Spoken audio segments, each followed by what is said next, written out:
Good afternoon आप सभी को। A very very good afternoon. मैं बिल्कुल शानदार हूं। आप सब कैसे हैं? खुश रहो अमित बेटा। A very good afternoon to everyone. मुझे उम्मीद है आप सब बहुत शिद्दत से पढ़ाई कर रहे होंगे, बहुत ताकत से लगे होंगे और हर पेपर के बाद अगले पेपर की तैयारी शुरू हो जाती है। एक पेपर खत्म होता है और अगले पेपर की तैयारी शुरू हो जाती है। जी हाँ पंकज, नमस्ते। ओके, तो चलिए शुरू करते हैं हमारी आज की क्लास। नेक्स्ट टेस्ट की डेट कब है वो बेटा आपको उसी ऐप पे इंफॉर्मेशन मिल जाएगी। मुझे बिल्कुल इंफॉर्मेशन नहीं है। हाँ, चलिए तो शुरू कर रहे हैं आज की क्लास। सबसे पहले आपको मैं होमवर्क दे दूं। नेक्स्ट क्लास का आपका जो होमवर्क रहेगा, नेक्स्ट क्लास का जो होमवर्क रहेगा, सबसे पहला revise lecture 1 lecture 3 of homework.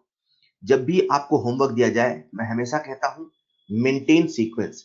इसी सीक्वेंस में होमवर्क क्या करो, इससे पहले एक पन्ने में लिख लिया करो, होमवर्क खत्म करते चलो टिक लगाते चलो। अपना तो रूल है, टिक लगाना है। खत्म करते चलो और टिक लगाते चलो, ठीक है। हाँ सुजीत, सही कह रहे हो। सवाल में करेक्शन वो बता दूंगा, हो जाएगा। सुजीत ने एक बात कही है कि सर मॉड्यूल में एक दो करेक्शन है। जी हाँ है। मैं आपको सबको बता देता हूँ, मॉड्यूल में मुझे सवाल नंबर नहीं याद है। एक्चुअली लिखा हुआ है work done by the system, है ना। Work done by the system ऐसा कुछ लिखा हुआ है। तो होना क्या चाहिए, उसका आंसर पॉजिटिव होना चाहिए, लेकिन जो शायद आंसर दिया निगेटिव दिया है। तो आप सभी लोग इस बात का ध्यान रखेंगे, ये करेक्शन है, ठीक है। Work done by the system है तो वो पॉजिटिव रहेगा, इसका ध्यान रखना है। ऑलराइट, तो नेक्स्ट क्लास का होमवर्क रहेगा सबसे पहला रिवाइज लेक्चर 1 टू लेक्चर 3। दूसरा होमवर्क रहेगा इलस्ट्रेशन से इलस्ट्रेशन अप टू इट। इसमें कुछ अच्छे इलस्ट्रेशन है, प्लीज सॉल्व करिएगा, है ना। कुछ अच्छे एग्जाम्पल है, जरूर सॉल्व करना। जब भी इलस्ट्रेशन सॉल्व किया करो बच्चों, तो उसका सोल्यूशन नहीं देखा करो। पहले अपना दिमाग लगाओ, अपने लॉजिक अपने कंसेप्ट लगाओ। जब नहीं बने तभी सॉल्यूशन देखा करो। ऐसा नहीं सवाल पढ़ा और पढ़ते से सॉल्यूशन देख लिया, ऐसा नहीं, ठीक है। अगला आपका होमवर्क रहेगा beginner box up to 2। Exercise 1 में रहेगा अप टू 39। ये इंथैल्पी तक के सवाल है जो आपको करना रहेगा आज की क्लास के बाद। एक्सरसाइज 3 से है क्वेश्चन नंबर 1 2 एंड 5, राइट। और आपको एनसीईआरटी भी पढ़ना है। एनसीईआरटी पढ़ना है आपको पेज नंबर 168 तक। ये जो एक्सरसाइज 3 और 6 है ये आप सबके लिए ऑप्शनल है। अगर आप नहीं कर पाते तो घबराने की आवश्यकता नहीं है, लेकिन बाकी सभी होमवर्क आपको करना है, ठीक है। तो चलिए, ये रहा आपका नेक्स्ट क्लास का होमवर्क। प्लीज इसे अटेम्प्ट करिएगा सीक्वेंस को मेंटेन करते हुए। Let's start today's class. कल की क्लास में बच्चों हम लोग बात कर रहे थे first law of thermodynamics. Sir result क्यों नहीं आ रहा है? बेटा रिजल्ट आ चुका है शाकिब, जो रिजल्ट है वो सीसेट ऐप पे आ चुका है, ठीक है। एक बच्चा चैट बॉक्स में लिख रहा है शाकिब रिजल्ट आ चुका है, सीसैट में आया है ना। कहाँ आया है? सीसैट में। ओके, तो चलिए शुरू कर रहे हैं हमारी आज की क्लास। आप सबका ध्यान चाहिए, कुछ बहुत अच्छा, कुछ बहुत इंपॉर्टेंट पढ़ने वाले हैं। लास्ट क्लास में हम लोग आपके बैच में बात कर रहे थे फर्स्ट लॉ ऑफ थर्मोडायनेमिक्स पे, ठीक है। फ्लॉट। तो मैंने आपको समझा दिया था कि जो फ्लॉट है that is first law of thermodynamics है, वो है क्या। तो अपने सामने एक फॉर्मूला आ चुका था, डेल्टा ई बराबर क्यू प्लस डब्ल्यू। क्लियर? ये फॉर्मूला लास्ट क्लास में आ चुका था, जो बेहद ही आसान एनर्जी कंजर्वेशन की बेस पे आया था। मुझे आप सबका ध्यान चाहिए, पढ़ाई के फ्लो में आ जाओ। डेल्टा ई बराबर क्यू प्लस डब्ल्यू, ठीक। डेल्टा ई बराबर क्यू प्लस डब्ल्यू, ये हमने फॉर्मूला लास्ट क्लास में डिराइव क्या किया था, फील कर लिया था यार। थर्मोडायनेमिक्स के लॉज का कोई डेरिवेशन नहीं है, उनका फील है, राइट। जब भी आप यहां Q और W की वैल्यू पुट करेंगे, हमेशा यूनिट साइन कन्वेंशन के साथ पुट करेंगे, ठीक है। याद रहे, जितने भी फॉर्मूले हम डिराइव कर रहे हैं, जितने भी फॉर्मूले हम डिराइव कर रहे हैं, उनमें सारी वैल्यूज आप साइन कन्वेंशन के साथ ही पुट करेंगे। क्लियर? उसी के साथ मैंने आप सबको लास्ट क्लास में बता दिया था, शायद नहीं बताया था इसलिए फिर से एक बार बोल देता हूं। Q एक पाथ फंक्शन है। पाथ फंक्शन है हीट, वर्क भी एक पाथ फंक्शन है। ऐसे बहुत सारे बच्चे होते हैं जो एक रूल बना लेते हैं कि हीट एक पाथ फंक्शन है, वर्क एक पाथ फंक्शन है। तो रूल वो ये बना लेते हैं, path function plus path function state function होता है, क्योंकि इंटरनल एनर्जी दैट इज ई एक स्टेट फंक्शन होता है। अगर आप में से किसी बच्चे ने ऐसा रूल बनाया तो वो गलत है। यहां path function plus path function state function हुआ, ये सच है, ये महज एक इत्तेफाक है, ये महज एक कोइंसिडेंस है। इससे आप एक रूल नहीं बना सकते, इसे आप जनरलाइज नहीं कर सकते कि हमेशा ऐसा होगा। ऐसा यहां हुआ है, राइट। क्यू जो कि एक पाथ फंक्शन है, वर्क जो कि एक पाथ फंक्शन है, दोनों का एडिशन यहां पे स्टेट फंक्शन के बराबर आया, आ गया तो आ गया यार, ऐसा कोई रूल नहीं है, ठीक है। ये जो हमने first law of thermodynamics last class में बनाया था, इसका बड़ा इंटरेस्टिंग कंक्लूजन निकल के आने वाला है। चलिए हम फर्स्ट लॉ ऑफ थर्मोडायनेमिक्स से सभी चीजों को फील करते हैं, एक एक करके सभी प्रोसेस को समझते हैं। सबसे पहला अपने सामने है isothermal process of an ideal gas. बच्चों, मैं अभी जो आपसे बात करने वाला हूं, कुछ बच्चों के लिए वो महज एक इक्वेशन होगी, कुछ बच्चों के लिए वो महज एक फॉर्मूला होगा, लेकिन जिस बच्चे ने उस फॉर्मूले के इंटरप्रिटेशन को पढ़ लिया, उस फॉर्मूले के मतलब को पढ़ लिया, उसे ये चीजें बहुत आसान लगेंगी। मैं चाहूंगा आप सब मेरे साथ फील करना।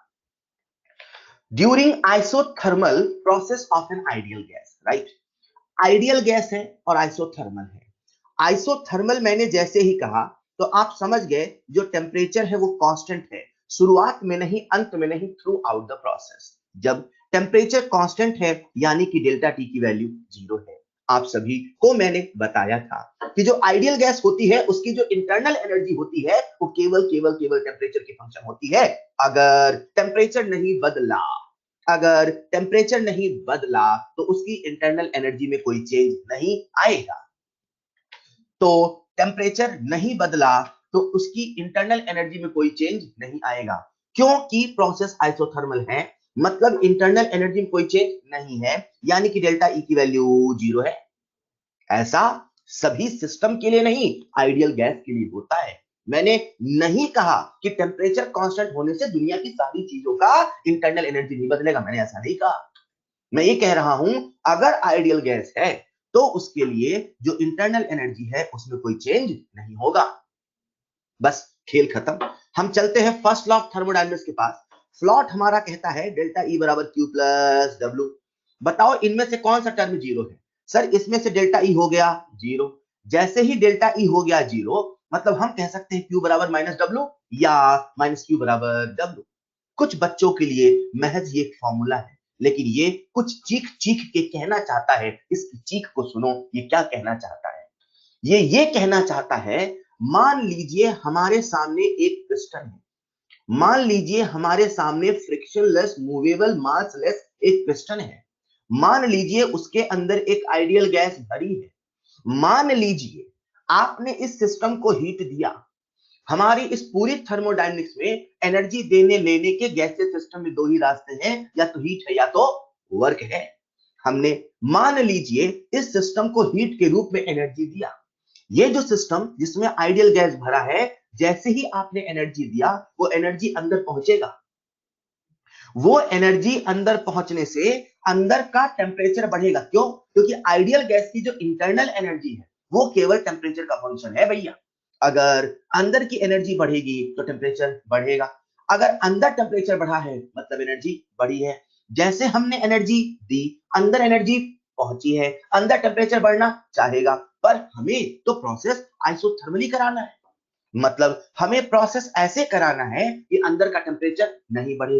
अंदर का टेम्परेचर नहीं बढ़े, ये कहने का मतलब है कि जितनी एनर्जी पहुंची है वो एनर्जी का इफेक्ट नहीं दिखे। अरे यार, एनर्जी तो अंदर पहुंची है, अंदर एनर्जी पहुंची तो इंटरनल एनर्जी तो बढ़ेगी। आखिर ऐसा क्या हो कि जो एनर्जी पहुंची वो गायब हो जाए, जो एनर्जी पहुंची वो लॉस हो जाए, जो सिस्टम को एनर्जी मिली वो सिस्टम से चली जाए। आखिर ऐसा क्या हो, आखिर ऐसा कैसे हो? इसके लिए हम जितना हीट देते हैं, मान लो पल भर के लिए हमने 20 जूल का हीट दिया, तो 20 जूल के हीट देने से यहां पे एक्सपांशन होगा। सर एक्सपांशन क्यों होगा? अरे एक्सपांशन का मतलब होता है work done by the system. जैसे ही आपने 20 जूल का हीट दिया, अंदर एनर्जी बढ़ना चाहेगा, पर आप अंदर की एनर्जी नहीं बढ़ना देने चाहते हो, क्योंकि अंदर की एनर्जी बढ़ने से टेम्परेचर बढ़ जाएगा। अरे जब टेम्परेचर बदल गया तो काहे का आइसोथर्मल?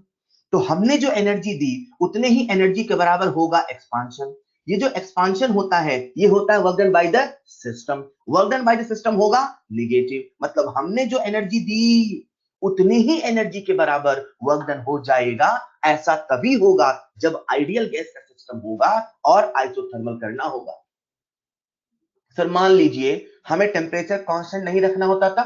बेटा अगर हमें टेम्परेचर कांस्टेंट नहीं रखना होता तो आपने जो एनर्जी दी उससे अंदर की इंटरनल एनर्जी बढ़ जाती, लेकिन अपने को टेम्परेचर कांस्टेंट रखना है। सर ऐसा कहां लिखा है? अरे आइसोथर्मल बोला है ना, तो आइसोथर्मल का मतलब तो यही हुआ कि टेम्परेचर कांस्टेंट रखना है। ओके, मतलब ये है अगर आइसोथर्मली प्रोसेस करा रहे हैं तो हम जितना हीट देंगे उतना वर्क होगा, या जितना वर्क हुआ है उतना हीट मिला है। सर उल्टा भी सोच सकते हैं। मैंने कहा बिल्कुल सोच सकते। कैसे? सर मान लीजिए हमने सिस्टम पे वर्क किया। हेलो, रिवर्स सोच रहे हैं, उल्टा सोच रहे हैं। अगर हमने सिस्टम पर वर्क किया, हमने 20 जूल का वर्क ऑन द सिस्टम किया, 20 जूल का वर्क अगर हमने ऑन द सिस्टम किया और हमें अंदर का टेम्परेचर कांस्टेंट रखना है, टेम्परेचर का कांस्टेंट रखना है, 20 जूल अंदर आया, पर वो 20 जूल जितना है उतना निकल जाना चाहिए। एनर्जी देने के, एनर्जी लेने के दो ही रास्ते हैं, या तो हीट या तो वर्क। हमने वर्क कर दिया, 20 जूल की एनर्जी को पहुंचा दिया, उसे बाहर निकालना है तो हीट के रूप में निकाल दो ना यार। मतलब अगर प्लस डब्ल्यू है तो माइनस क्यू के रूप में निकल जाएगा। ऐसा आइडियल गैस के आइसोथर्मल प्रोसेस में होगा। बच्चों आई होप आपको फील आया मैंने क्या कहा, ये हम समझ पाए, ये हम फील कर पाए, क्योंकि हम फर्स्ट लॉ ऑफ थर्मोडायनेमिक्स फ्लॉट को समझ पाए। उसी प्रकार से ये जो पहला था ये था आइसोथर्मल प्रोसेस। आइसोथर्मल के बाद अगला है आइसोकोरिक। अब इसे फील करो। आइसोकोरिक का मतलब है वॉल्यूम कांस्टेंट। वॉल्यूम कांस्टेंट का मतलब है डेल्टा वी जीरो।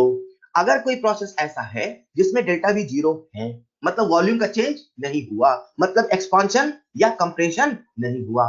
बच्चों वर्क तो कई टाइप का होता है, वर्क तो कई टाइप का होता है, लेकिन हम लोग पढ़ रहे हैं पीवी वर्क। पीवी वर्क तभी होता है जब एक्सपांशन या कंप्रेशन होता है। हम लोग पढ़ रहे हैं पीवी वर्क। पीवी वर्क तभी होता है जब एक्सपांशन या कंप्रेशन होता है, जब वॉल्यूम नहीं बदला। तो हम लोग जो वर्क पढ़ रहे हैं वो वर्क नहीं हुआ। मैंने नहीं कहा कोई वर्क नहीं हुआ। हम लोग जो वर्क पढ़ रहे हैं वो वर्क नहीं हुआ। हम लोग जो पीवी वर्क पढ़ रहे हैं नहीं हुआ। हम लोग जो पी डेल्टा वी की बातें कर रहे हैं नहीं हुआ। अच्छा, मतलब अगर आइसोकोरिक प्रोसेस है, वॉल्यूम में चेंज नहीं है, तो हमारा फ्लॉट कहता है डेल्टा ई बराबर क्यू प्लस डब्ल्यू। तो भैया पीवी वर्क नहीं हुआ, वर्क की वैल्यू जीरो हुआ। इसका ये मतलब है कि अगर आइसोकोरिक प्रोसेस है तो डेल्टा ई बराबर क्यू वी है। सुनो, डब्ल्यू जीरो हो गया तो डेल्टा ई क्या है? चेंज इन इंटरनल एनर्जी बराबर क्यू वी मतलब हीट। सर ये नीचे वी क्या लिखा है? इसका मतलब हीट एट कांस्टेंट वॉल्यूम। यहां से हमने एक कंसेप्ट बना दिया। क्या? अगर कभी कोई सिस्टम ऐसा है, जैसे मान लीजिए ये, ठीक, ये जो सिस्टम है इसमें एक्सपांशन नहीं होगा, इसमें कंप्रेशन नहीं होगा। हां, अभी फिलहाल इसकी जो वॉल है वो इंसुलेटेड है, तो इससे हीट भी अंदर नहीं पहुंचेगा। पल भर के लिए मान लो कि इसकी जो वॉल है वो कंडक्टिंग है, इसकी जो बाउंड्री है वो कंडक्टिंग है, मतलब इससे एनर्जी अंदर पहुंच सकती है, ऐसा मान लो। कंप्रेशन नहीं होगा, एक्सपांशन नहीं होगा, मतलब पीवी वर्क नहीं होगा। अब मुझे एनर्जी देनी है सिस्टम को या सिस्टम से एनर्जी लेनी है, तो एक ही तरीका है हीट, क्योंकि वर्क का रास्ता तो बंद है। अब हमने अगर सिस्टम को हीट दिया, हमने अगर सिस्टम को एनर्जी दिया, तो उसकी जो अंदर की एनर्जी है वो बढ़ जाएगी, उसकी जो अंदर की इंटरनल एनर्जी है वो बढ़ जाएगी। मतलब अगर कभी आइसोकोरिक प्रोसेस में आप हीट देते हो सिस्टम को, वही चेंज इन इंटरनल एनर्जी के बराबर होता है, क्योंकि एनर्जी का केवल एक ही सोर्स है, वो है हीट। हमने यहां से एक कंसेप्ट निकाल लिया। कंसेप्ट नंबर 1, जब कभी आज से जब कभी आज से जब कभी आज से हीट एट कांस्टेंट वॉल्यूम बोला जाएगा, जब कभी आज से हीट एट कांस्टेंट वॉल्यूम बोला जाएगा, वो हीट नहीं, वो इंटरनल एनर्जी में चेंज ही माना जाएगा। हमने इस कंसेप्ट से एक कंसेप्ट बना लिया। कंसेप्ट नंबर 1, आज से जब कभी सवाल में हीट एट कांस्टेंट वॉल्यूम बोला जाएगा, तो समझना वो हीट नहीं है, वो डेल्टा ई है। सर फिर हीट क्यों बोल रहे हैं? क्योंकि जो हीट एट कांस्टेंट वॉल्यूम है वही डेल्टा ई के बराबर है या डेल्टा ई क्यूबी के बराबर है। लेकिन सवाल में जो लैंग्वेज होती है, जो न्यूमेरिकल्स की लैंग्वेज होती है, वो कुछ ऐसे इस्तेमाल होती है, आपको कंफ्यूजन नहीं हो इसलिए हमने पहले बता डाला। बच्चों मजे की बात क्या है, कंसेप्ट नंबर 2 जरा सुनिएगा। ये जो हीट है आप सब जानते हैं एक पाथ फंक्शन है, बोलो हाँ कि ना। ये जो हीट है आप सब जानते हैं पाथ फंक्शन है, बोलो हाँ कि ना।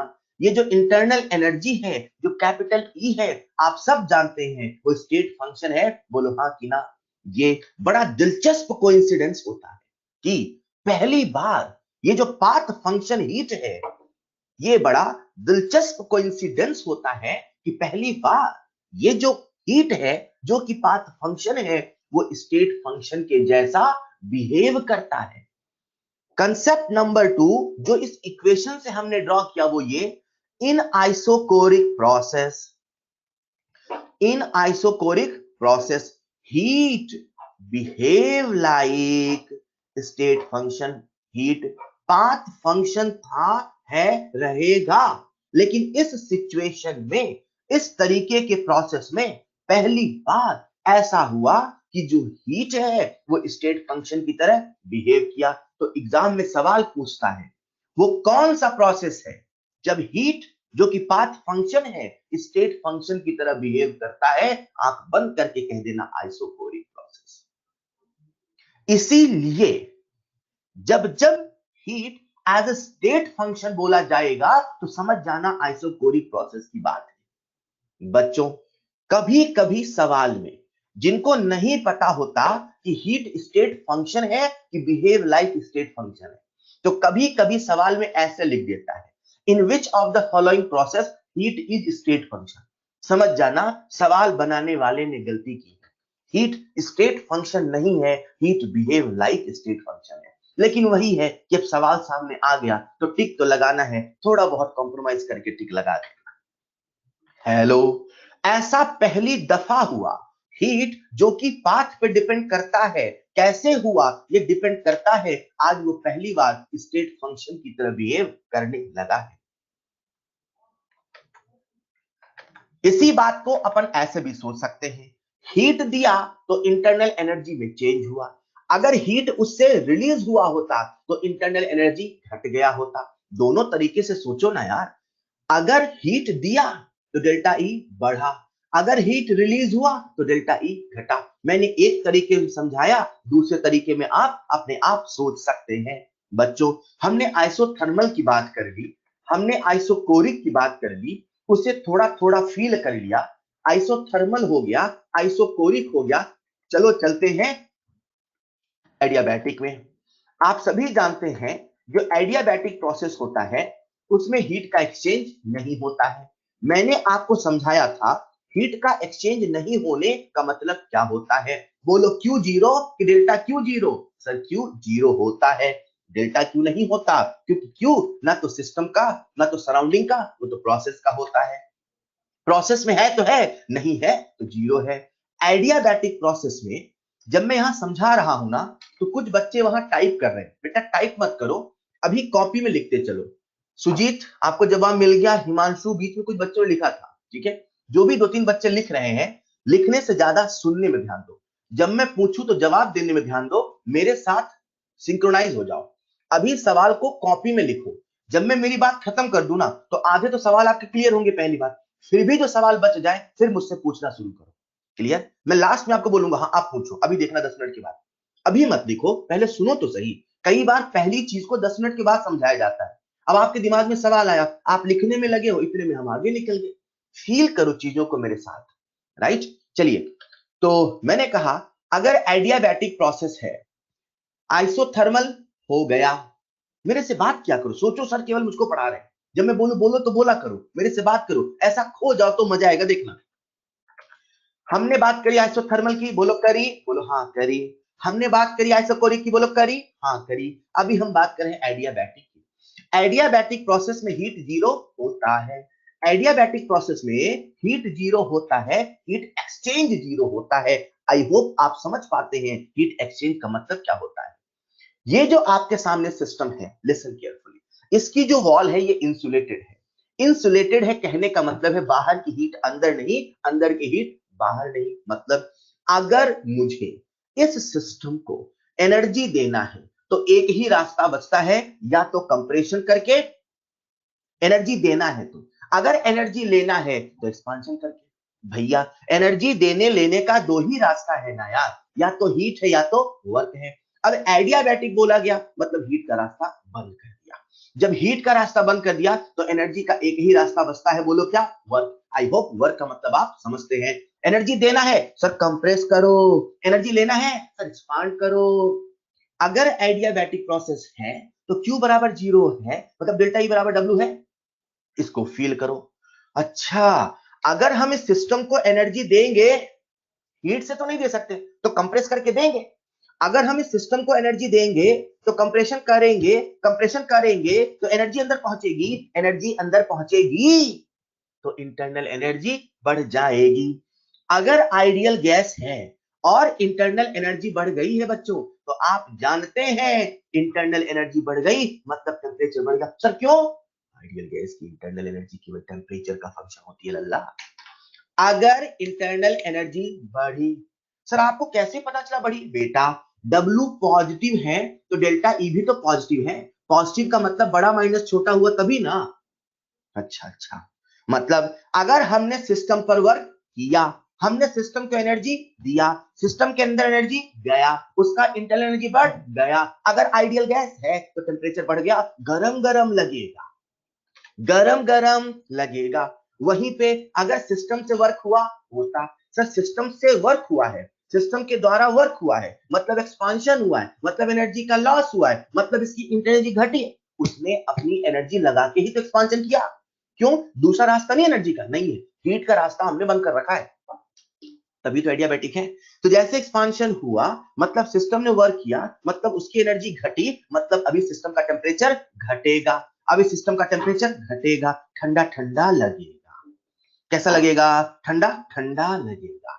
मतलब अगर एडियाबैटिक प्रोसेस में सवाल ऐसे पूछे, कब ऐसा होगा जब सिस्टम का टेम्परेचर बढ़ेगा? When work done on the system adiabatically. अब हम देखो साइंटिफिक भाषा बोल रहे हैं। When temperature of the system will decrease, when work done by the system adiabatically. Adiabatic तरीके से work done by the system होगा तो टेम्परेचर घटेगा, ऐसे ही जो work done on the system होगा तो बढ़ेगा।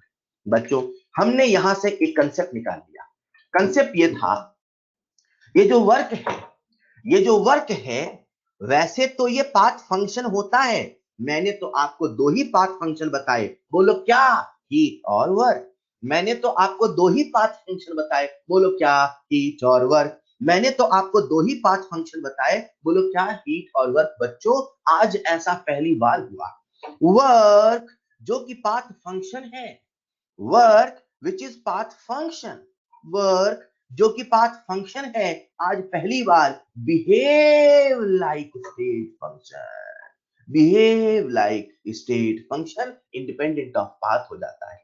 वैसे स्टेट फंक्शन बोलना सही नहीं, इंडिपेंडेंट ऑफ पाथ बोलना ज्यादा सही है, लेकिन वही है कि आपको फील कराने के लिए बोल दिया जाता है। जब कभी सवाल आपसे पूछेगा आखिर ऐसा कब होता है जब वर्क स्टेट फंक्शन की तरह बिहेव करता है, एडियाबैटिक।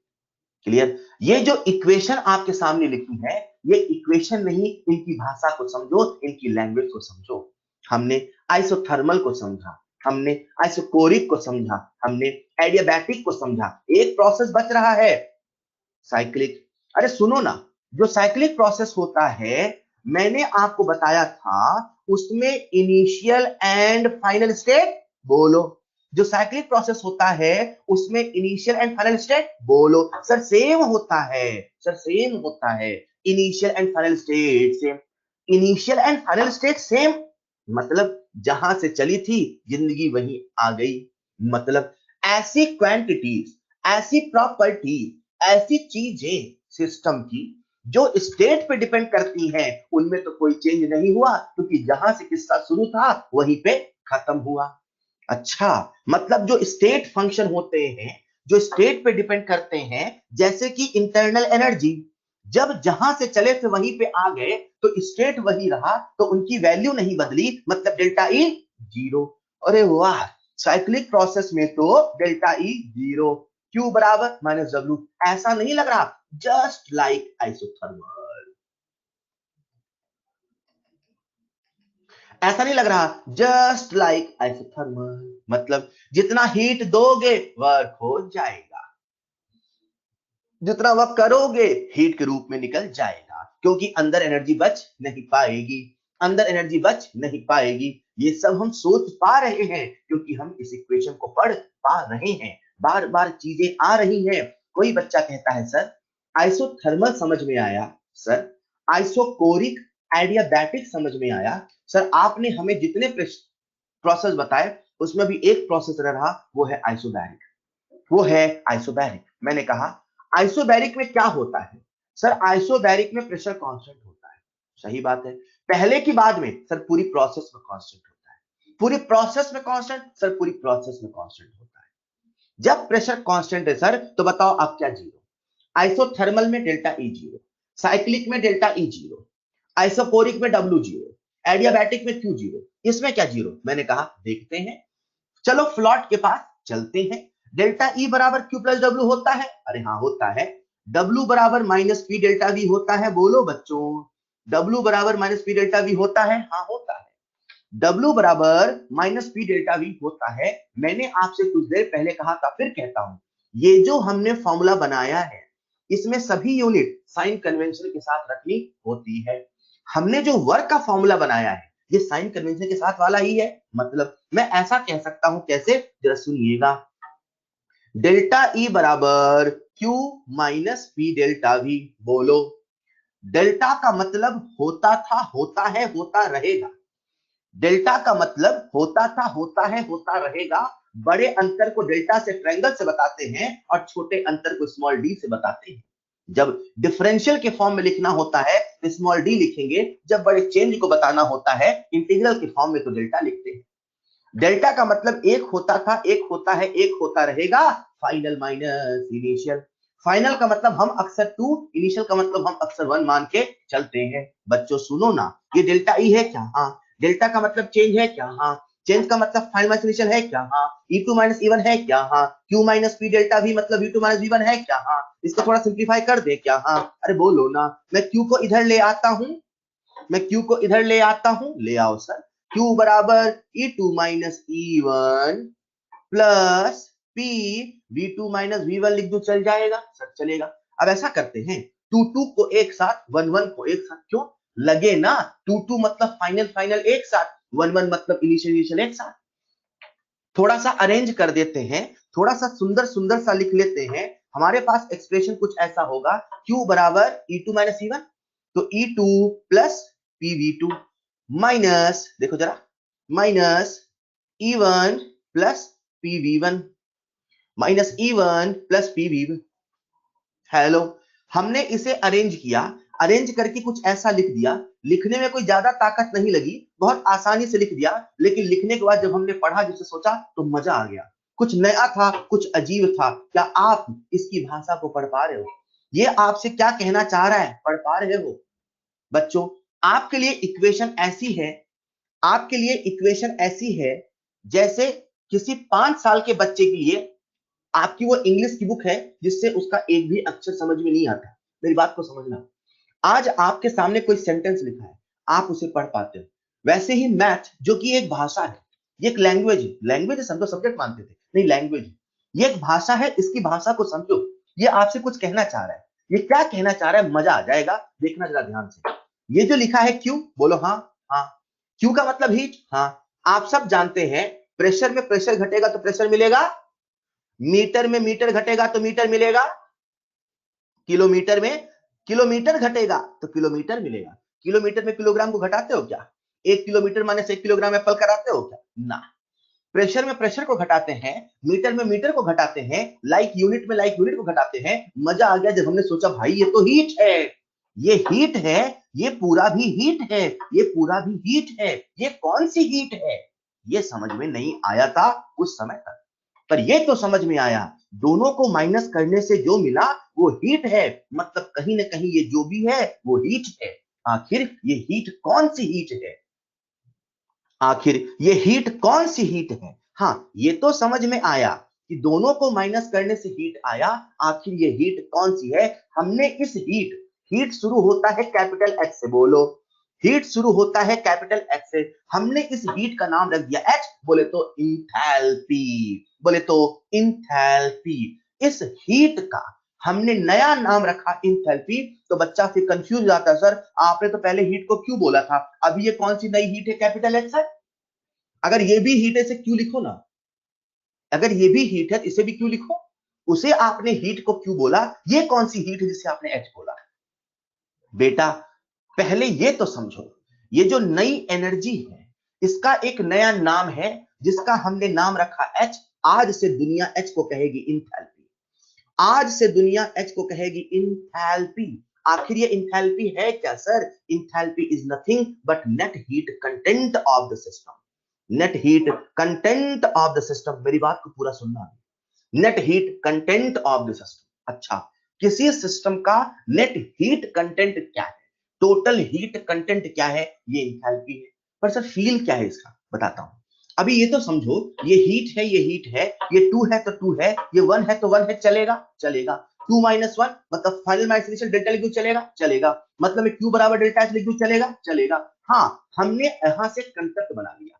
जब प्रेशर कांस्टेंट था, जब प्रेशर कांस्टेंट था तो वहां पे क्यूपी बराबर डेल्टा एच है।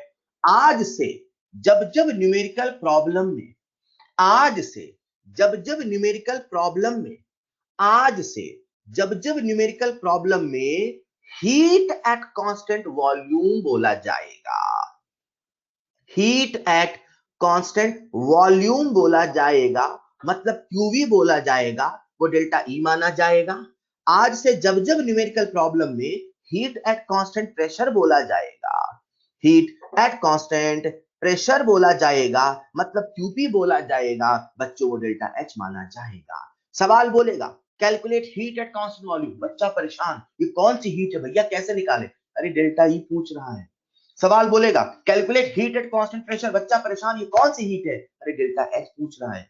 जब उसको डेल्टा एच पूछना होगा तो हीट एट कांस्टेंट प्रेशर भी बोलेगा, तो कभी सिंपली इंथैल्पी बोलेगा, कभी सिंपली आपसे बोल देगा नेट हीट कंटेंट निकालो। लैंग्वेज से कंफ्यूज नहीं होंगे, पहले इसको फील कर लो। हाँ, हम समझ गए कि जो कांस्टेंट प्रेशर की हीट होती है क्यूपी, वही डेल्टा एच होती है। फिर ये एच है क्या, बताता हूं। इंथैल्पी है क्या, बताता हूं। पहले अभी हम बात कर रहे हैं conclusion from the first law. Isothermal हुआ, आइसोकोरिक हुआ, एडियाबैटिक हुआ, साइक्लिक हुआ, आइसोबैरिक हुआ, राइट। अपन ने यहां से कंक्लूजन निकाल लिया और इस लैंग्वेज को दिमाग में सेट कर लिया, लेकिन हमारे जहन में तो वही सवाल घूम रहा था। बच्चों आगे बढ़ने के पहले, जैसा मैंने कुछ देर पहले आपसे कहा था, याद करो, जब आइसोकोरिक प्रोसेस होता है, याद है, आइसोकोरिक प्रोसेस में क्यूवी बराबर डेल्टा ई होता है। ठीक उसी प्रकार से जब आइसोबैरिक होता है तो वहां क्यूपी बराबर डेल्टा एच होता है ना। अभी मैं आपको कुछ देर में इंथैल्पी के बारे में बताऊंगा, बट जो बच्चे समझदार होते हैं वो समझ जाते हैं जो एच है ना वो कैपिटल लिखा है, और जब भी हम किसी यूनिट को कैपिटल लिखते हैं इसका मतलब वो स्टेट फंक्शन है। अगर आपको याद हो, मैंने कहा था जो क्वांटिटीज होती है या तो वो स्टेट फंक्शन होती है या तो वो पाथ फंक्शन होती है। जब भी हम कैपिटल लेटर्स लिखते हैं वो क्या होती है, स्टेट फंक्शन। तो मैं मान के चलता हूं आपने वो लॉजिक लगाया, आप समझ गए भैया जो भी है फील करेंगे। पर अभी हम इतना तो समझ गए कैपिटल लिखा है मतलब वो स्टेट फंक्शन।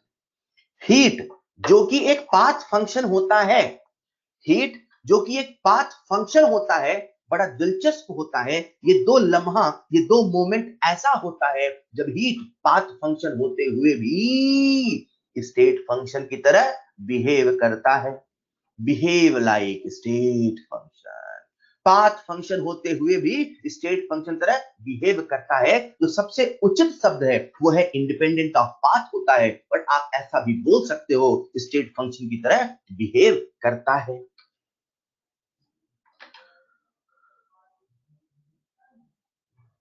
आपके सवाल, 2 मिनट है आपके पास, जो बच्चे सवाल पूछ रहे थे एक बार वो सवाल सोच लो।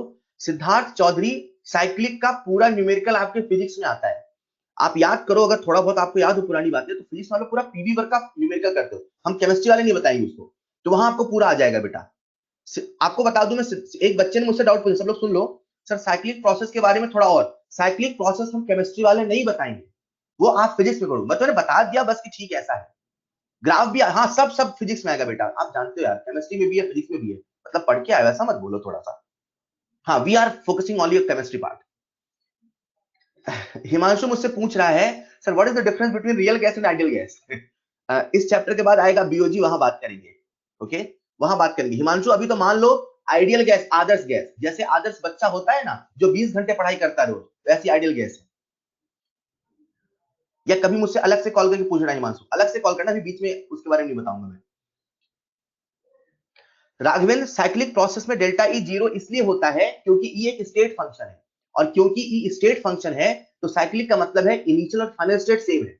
तो जब स्टेट सेम है तो स्टेट फंक्शन जो कि स्टेट पे डिपेंड करता है, जब स्टेट बदला ही नहीं तो कहां से वो बदलेगा, मतलब डेल्टा ई जीरो है।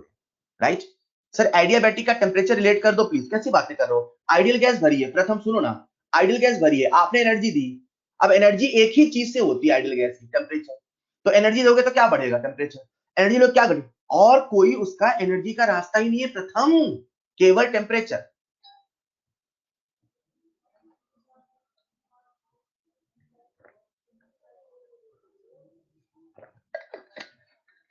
निहरेंद्र, याद करते चलो, याद करते चलो।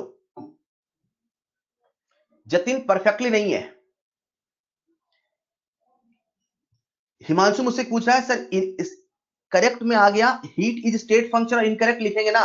एग्जैक्टली हिमांशु, एक बच्चे ने मुझसे डाउट पूछा, सब लोग सुन लो, कॉमन डाउट के लायक है, कॉमन डाउट के लायक है, सुनो सुनो। बच्चे ने मुझसे पूछा है सर अगर कभी किसी सवाल में आ गया, आखिरी डाउट ले रहा हूं और बाकी कुछ देर के बाद, ऐसे क्या करो, अपने सवाल कॉपी में लिख लिया करो, है ना। एक बच्चे ने मुझसे बोला है सर अगर सवाल में आ गया हीट इज स्टेट फंक्शन और पाथ फंक्शन, बेटा पाथ फंक्शन, पर सर बिहेव तो, अरे बिहेव करना अलग है, इंसान जानवर की तरह बिहेव कर सकता है, जानवर कभी नहीं बन सकता, कैसी बातें कर रहे हो। बिहेव करना अलग चीज होता है, बनना अलग चीज होता है। बिहेव करने से बन नहीं जाते, न जाने कितने अमिताभ बच्चन की तरह बिहेव करते हैं, अमिताभ बच्चन बन तो नहीं जाते। ओके, तो बिहेव करने से बनता नहीं है, ठीक है। ऑलराइट, तो ये था आपके पास सारे प्रोसेस का स्टडी। अब आपके जहन में सवाल कूद रहे होंगे, डुबकियां लगा रहे होंगे, सर आखिर इंथैल्पी क्या होता है, इसका फील क्या, मुझे आपका ध्यान चाहिए, मुझे आपका ध्यान चाहिए। सुनो सुनो सुनो फिर से, अब सवालों का खेला बंद, फिर से। इंथैल्पी है क्या, इतना तो अभी आप समझ गए। ये जो फैक्टर है that is E plus PV, उसका हमने नाम रखा है इंथैल्पी। 2 था तो 2, 1 था तो 1। अगर मुझे 2 1 का लफड़ा नहीं पालना तो मैं सिंपल कहूंगा H बराबर होगा E प्लस पीवी, H बराबर होगा E प्लस पीवी, राइट। ये जो इंथैल्पी है that is E plus PV का समेशन, ठीक है साहब, ये तो हमें दिख रहा है, समझ गए। इसका फील क्या है, इंथैल्पी को हम लोग बोलते हैं net heat content of the system. हम लोग जो सिस्टम लेके चल रहे हैं वो गैसियस सिस्टम है, राइट। हम लोग जो सिस्टम लेके चल रहे हैं वो गैसियस सिस्टम है। गैसियस सिस्टम के अंदर या केमिकल रिएक्शन है के अंदर इंटरनल एनर्जी जो है, जो ई है, वो उनके इंटरैक्शन और दुनिया भर की एनर्जी से आता है। लेकिन हमारे इस सिस्टम में जिसमें एक्सपांशन और कंप्रेशन हो सकता है, जिसमें एक्सपांशन और कंप्रेशन हो सकता है, उसमें एनर्जी एक्सपांड और कंप्रेस करके भी चेंज की जा सकती है। मतलब अभी इस सिस्टम की इंटरनल एनर्जी ई थी, इस सिस्टम का कितना प्रेशर और कितना वॉल्यूम है वो भी एक एनर्जी है, पहले इसको समझो। सिंपली प्रेशर और वॉल्यूम का जो प्रोडक्ट होता है वो एक एनर्जी है। या ऐसे समझो बच्चों, कल हमने आपको फोर्स इनटू डिस्प्लेसमेंट का फॉर्मूला से डिराइव करके बताया था P इंटू वी। वो तो हम लोग जिस केस की बात कर रहे थे, हम हमारे केमिस्ट्री में सिस्टम का भला चाहते हैं, इसलिए हमने इस फॉर्मूले को बदल के रख दिया minus P external delta we. जब हमने साइन कन्वेंशन नहीं लगाया था, जब हमने सारी 3 4 3 5 बातें नहीं करी थी, तो हमारे लिए तो P इंटू वी की यूनिट भी तो जूल होगी, फोर्स इंटू डिस्प्लेसमेंट की यूनिट भी तो जूल होगी, अपने आप में प्रेशर इंटू वॉल्यूम का प्रोडक्ट तो जूल ही होगा ना। मतलब मैं आपसे कहना चाहता हूं, इस चीज को समझो कि जो गैसियस सिस्टम है वो एनर्जी पीवी से भी आता है, जब आप इंटरनल एनर्जी बोलते हो, which is the summation of all forms of energy, जो हमने डेफिनेशन लिखी थी, उस डेफिनेशन में एटम से रिलेटेड, मॉलिक्यूल से रिलेटेड जितनी एनर्जी है, सभी सभी का योग, सभी का समेशन, उस समय पीवी वाली एनर्जी नहीं जोड़ी थी। आज क्योंकि पीवी से भी एनर्जी होता है, तो उसे भी जोड़ दो, वो जो नेट हीट कंटेंट बनता है वही इंथैल्पी होता है। मैं इसे एक रियल एग्जांपल से समझाता हूं, लेकिन रियल एग्जांपल में पीवी फिट नहीं बैठेगा, क्योंकि कंप्रेशन एक्सपांशन उसमें नहीं होगा। मान लीजिए आप सबके हाथ में एक पन्ना है, एक पेपर है। वो पेपर को जब आप जलाते हो तो उससे कुछ हीट आती है। उस पेपर के अंदर कुछ हीट कंटेंट है, हीट कंटेंट अलग है। आपने पेपर को जला दिया, पेपर को जला दिया, लेट से आपको 100 जूल की एनर्जी मिल गई। पेपर को जलने के बाद कुछ राख बचती है। वो जो राख बचती है, जो कि कहीं ना कहीं मैटर है, अगर आपने उसे भी एनर्जी में कन्वर्ट किया होता, जिसका तरीका आपके पास नहीं है, जिसका आज हमारे पास खोज नहीं है, हम राख को कैसे एनर्जी में कन्वर्ट करें। लेकिन अगर सोचो, 100 जूल जो कि पेपर जलने से मिला, अगर राख भी एनर्जी में कन्वर्ट होता, तो लेट से हमें 10 जूल और मिला होता, तो मैं कहता जो 100 जूल है वो हीट कंटेंट है, लेकिन जो 110 जूल है वो नेट हीट कंटेंट है। नेट हीट कंटेंट का मतलब है किसी भी सिस्टम की वो टोटल एनर्जी जिसे हम हीट के रूप में पा सकते हैं। हमारे रियल लाइफ एग्जांपल में पीवी फिट नहीं बैठता, लेकिन हम जिस सिस्टम को पढ़ रहे हैं, आप समझो हम लोग आइडियल गैसेस गैसियस सिस्टम पढ़ रहे हैं, हम लोग केमिकल थर्मोडायनेमिक्स पढ़ रहे हैं। उस सिस्टम में पीवी भी एनर्जी का एक सोर्स है, तो पीवी से भी एनर्जी दी जा सकती है। पी इंटू वी भी एक एनर्जी है, मतलब वर्क करके भी एनर्जी को जोड़ा जा सकता है, लिया जा सकता है। तो उन दोनों एनर्जी को जब आप जोड़ देते हो, जो टोटल एनर्जी मिलती है जिससे आप हीट को प्राप्त कर सकते हो, वही उसकी इंथैल्पी है। मैंने ऐसे कहा था, हमारे इस पूरे थर्मोडायनेमिक्स में एनर्जी देने लेने का दो रास्ता है, एक है हीट, दूसरा है वर्क। हमारे इस पूरे थर्मोडायनेमिक्स में एनर्जी देने लेने का दो रास्ता है, एक है हीट, दूसरा है वर्क। और सिस्टम की एनर्जी केवल दो तरीके से है, एक है इंटरनल एनर्जी, दूसरी है इंथैल्पी। इंटरनल एनर्जी सभी एनर्जी का समेशन है, इंथैल्पी भी सभी एनर्जी का समेशन है। साथ में वो जो पीवी वाला एनर्जी आप दे रहे हो, उसको भी जोड़ दो।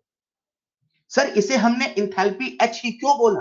क्योंकि ये हीट माइनस हीट से रिलेट होता था।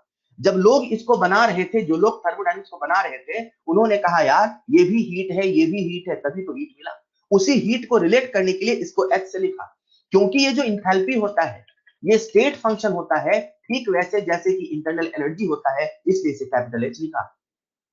Enthalpy is the net heat content of the system. अगर कोई बच्चा सरल भाषा में सोचना चाहता है तो ऐसे समझे, किसी भी सिस्टम की वो टोटल एनर्जी जिससे हम हीट के रूप में प्राप्त कर सकते हैं। अब ये ना कहना सर हीट क्या होता है, किसी भी सिस्टम की वो टोटल एनर्जी जिससे हम हीट के रूप में प्राप्त कर सकते हैं, वही उसकी इंथैल्पी है। आज हमारे केमिकल थर्मोडायनेमिक्स में एनर्जी पीवी से भी ऐड होती है, इसीलिए ई में उसे ऐड करते हैं। बच्चों आप सब समझते हो कि जो ई है उसे कैलकुलेट कर पाना पॉसिबल नहीं है, क्योंकि ई को हम कैलकुलेट नहीं कर सकते हैं, इसीलिए एच की एब्सोल्यूट वैल्यू भी कैलकुलेट नहीं हो सकती है। लेकिन हाँ, जैसे हम डेल्टा ई को कैलकुलेट करते हैं, वैसे ही हम डेल्टा एच को भी कैलकुलेट करते हैं।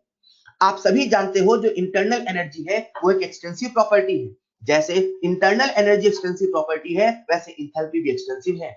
मतलब वही वाली बात है, छोटा सा पन्ना होगा तो छोटी सी हीट कंटेंट है, बड़ा सा पन्ना होगा बड़ी सी हीट कंटेंट है, पूरी किताब को जलाओगे और एनर्जी मिलेगी। मैटर के बदलने से अमाउंट ऑफ हीट कंटेंट बदलेगा, इसीलिए वो एक्सटेंसिव प्रॉपर्टी है। जैसे इंटरनल एनर्जी स्टेट फंक्शन है, वैसे ही इंथैल्पी स्टेट फंक्शन है। आपको तो मजा आना चाहिए सोच के यार, आपने अभी तक 4 यूनिट का नाम पढ़ा, एक हीट, एक वर्क, एक ई और एक एच। हीट और वर्क पाथ फंक्शन है, ई और एच स्टेट फंक्शन है। स्टेट फंक्शन कहने का मतलब ये इनिशियल और फाइनल स्टेट पर डिपेंड करता है। बच्चों मैं आपको बता देता हूं एक बार फिर से, आइडियल गैस की जो इंटरनल एनर्जी है वो केवल केवल टेम्परेचर का फंक्शन है। आइडियल गैस की जो टोटल एनर्जी है, जो सारी दुनिया भर की एनर्जी है, वो केवल केवल टेम्परेचर का फंक्शन है। इसीलिए जब आइडियल गैस के केस में आइसोथर्मल प्रोसेस होता है, तो उसके लिए डेल्टा एच भी 0 होता है, डेल्टा यू भी 0 होता है। Only for ideal gas, only for ideal gas. मात्र आइडियल गैस के लिए जब टेम्परेचर कांस्टेंट होता है तो डेल्टा एच और डेल्टा यू दोनों ही जीरो होता है। रूल ये ना बना लेना कि आइसोथर्मल में delta H delta U zero होता है। रूल ये ना बना लेना कि आइसोथर्मल में delta H delta U zero होता है। रूल ये बनाना कि आइसोथर्मल प्रोसेस जब आइडियल गैस के लिए होता है तो उसका डेल्टा एच भी उसका डेल्टा यू भी जीरो होता है। बच्चों, मैंने कहा इंथैल्पी दैट इज एच, ये कैलकुलेट नहीं कर सकते हैं क्योंकि हम ई को कैलकुलेट नहीं कर सकते हैं, लेकिन डेल्टा एच को तो कैलकुलेट कर सकते हैं। ये जो लास्ट पॉइंट लिखा है ये वही लिखा है जो मैं आपसे कह रहा था कि आइसोथर्मल का मतलब डेल्टा यू डेल्टा एच नहीं होता जीरो, वो तो केवल आइडियल गैस के लिए होता है। जितने भी फेज ट्रांजिशन प्रोसेस होते हैं जो मैंने आपको इक्विलिब्रियम पे बताया था, फेज ट्रांजिशन सॉलिड से लिक्विड, लिक्विड से गैस, सॉलिड से गैस, इन सब में टेम्परेचर कांस्टेंट होता है लेकिन फिर भी डेल्टा यू जीरो नहीं होता, डेल्टा एच जीरो नहीं होता। तो सर कितना होता है, बता रहा हूं ना यार, आने तो दो। मैंने तो अभी आपको यह समझाया आखिर इंथैल्पी होता क्या है। Enthalpy is the net heat content of the system. हम एच को मेजर नहीं कर सकते हैं लेकिन हम डेल्टा एच को मेजर कर सकते हैं। मुझे आप सबका ध्यान चाहिए, हाँ या ना बोलना है। बच्चों, क्या H बराबर E प्लस पीवी होता है, बोलो हाँ या ना। क्या H बराबर E प्लस पीवी होता है, बोलो हाँ या ना। क्या हम E को निकाल सकते हैं, ना। क्या हम डेल्टा E को निकाल सकते हैं, हाँ। हमने डेल्टा H को लिए, इधर भी डेल्टा लगाया, इधर भी डेल्टा लगाया, तो डेल्टा H बराबर delta E plus delta PV लिख दे, चलेगा, बोलो चलेगा। लिख दे, चलेगा, चलेगा। डेल्टा का एक मतलब होता था, होता रहेगा, बोलो क्या sir, final minus initial. Delta है मतलब फाइनल माइनस इनिशियल, मतलब 2 माइनस 1। सुनो ना बच्चों, मैं ऐसा लिख दूं, चलेगा, डेल्टा एच बराबर delta E plus P2V2 minus P1V1, चलेगा, बोलो चलेगा, चलेगा। ये जो आपके सामने मैंने फॉर्मूला लिखा, ये डेल्टा एच कैलकुलेट करने का मेन फॉर्मूला है। ये डेल्टा एच कैलकुलेट करने का मेन फॉर्मूला है जिसमें ना तो प्रेशर कांस्टेंट है, ना तो टेम्परेचर कांस्टेंट है, ना तो वॉल्यूम कांस्टेंट है। हेलो, हमने ये जो फॉर्मूला लिखा है ये मेन फॉर्मूला है जिसमें प्रेशर और वॉल्यूम कांस्टेंट नहीं है। पर आप सब समझदार हैं, आप सब जानते हैं जब कभी रिएक्शन होती है, अक्सर जनरली जब कभी रिएक्शन होती है, अक्सर कभी कांस्टेंट प्रेशर तो कभी कांस्टेंट वॉल्यूम पर होती है। चलो एक एक करके समझते हैं। जब कांस्टेंट प्रेशर पे होगा तो क्या होगा, जब कांस्टेंट वॉल्यूम पे होगा तो क्या होगा। अक्सर reaction constant pressure constant volume पे होती है, उसमें भी सबसे अक्सर कांस्टेंट प्रेशर पे रिएक्शन होती है। जब प्रेशर कांस्टेंट है मतलब बदल क्या रहा, वॉल्यूम। मतलब हमारा डेल्टा एच का फॉर्मूला था डेल्टा एच बराबर डेल्टा ई प्लस, बोलो, हमारा डेल्टा एच का फॉर्मूला था डेल्टा एच बराबर delta E plus delta PV. हमने प्रेशर कांस्टेंट रख दिया तो प्रेशर नहीं बदलेगा, अब क्या बदलेगा, वॉल्यूम। पी डेल्टा वी लिख दे, चलेगा, बोलो चलेगा। पी डेल्टा वी लिख दे, चलेगा, बोलो चलेगा। This is the most common formula, this is the most common formula. लेकिन याद रखना इसकी कंडीशन है at constant pressure, at constant pressure. बच्चों, कभी कभी प्रेशर कांस्टेंट होगा तो कभी कभी वॉल्यूम कांस्टेंट होगा। मैं आपसे पूछूंगा, मान लो अगर वॉल्यूम कांस्टेंट रहा होगा तो डेल्टा पीवी, डेल्टा मतलब चेंज, कौन कांस्टेंट है, वॉल्यूम, तो कौन बदलेगा, प्रेशर। डेल्टा किसके पहले आएगा, प्रेशर। सुनो ना, डेल्टा एच बराबर delta E plus, delta H बराबर डेल्टा ई प्लस, बोलो क्या लिखूं मैं, वी डेल्टा पी लिख दूं, चलेगा, चलेगा। सुनो, ये फॉर्मूला भी चलेगा लेकिन याद रखना ये फॉर्मूला कब लगेगा, जब कांस्टेंट वॉल्यूम होगा। मैंने कहा रट के न जाना ये फॉर्मूला, रट के न जाना ये फॉर्मूला, याद रखना ये फॉर्मूला लगता है जब प्रेशर कांस्टेंट होता है। बच्चों, हम लोग क्या पढ़ रहे हैं, थर्मोडायनेमिक्स ना, हम लोग क्या पढ़ रहे हैं, केमिकल थर्मोडायनेमिक्स। हाँ, केमिकल थर्मोडायनेमिक्स में अक्सर केमिकल रिएक्शन होगी, बोलो हाँ। केमिकल थर्मोडायनेमिक्स में अक्सर केमिकल रिएक्शन होगी, बोलो हाँ। जब केमिकल रिएक्शन हो रही होगी तो रिएक्टेंट से प्रोडक्ट, प्रोडक्ट से रिएक्टेंट बन रहा होगा, और बोलो ना।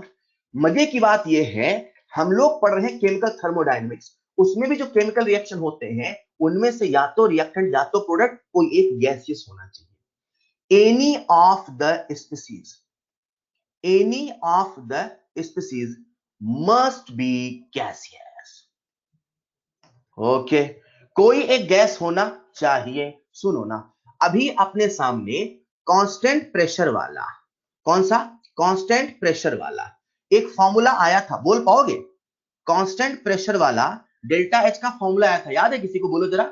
डेल्टा एच बराबर, बोलो, डेल्टा एच बराबर delta U plus P delta we. बोलो, क्या ये फॉर्मूला हर वक्त वैलिड है? नहीं सर, कांस्टेंट कांस्टेंट प्रेशर पर। बच्चों, हम लोग बात कर रहे हैं केमिकल रिएक्शन की, उसमें कोई एक रिएक्टेंट या प्रोडक्ट गैसियस होगा।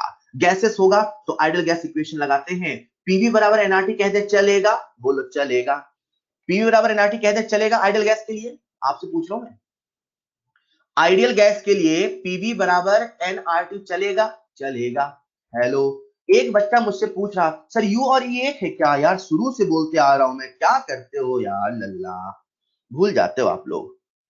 चाहे मैं यू लिखूं चाहे मैं ई लिखूं, बात बराबर है। चलो आपका दिमाग ई में सेट है तो मैं ई लिख देता हूं। पीवी बराबर एनआरटी कह दो, चलेगा? चलेगा। बदला क्या है? वॉल्यूम। देखो ना, इधर भी डेल्टा लगाया तो इधर भी तो डेल्टा लगाना पड़ेगा। हाँ लगा दो ना सर, तो डेल्टा एनआरटी लिख दो, चलेगा? चलेगा। अब डेल्टा का मतलब क्या? चेंज। कौन बदलेगा? बोलो सर, कभी कभी मोल बदलेगा तो कभी कभी टेम्परेचर बदलेगा, सॉरी, कभी कभी मोल बदलेगा तो कभी कभी टेम्परेचर बदलेगा। मतलब मैं एनआर डेल्टा टी लिख दूं, चलेगा? तो कभी कभी एंटी डेल्टा आर बदलेगा। मैं आपसे पूछता हूं, क्या डेल्टा एन बदल सकता है?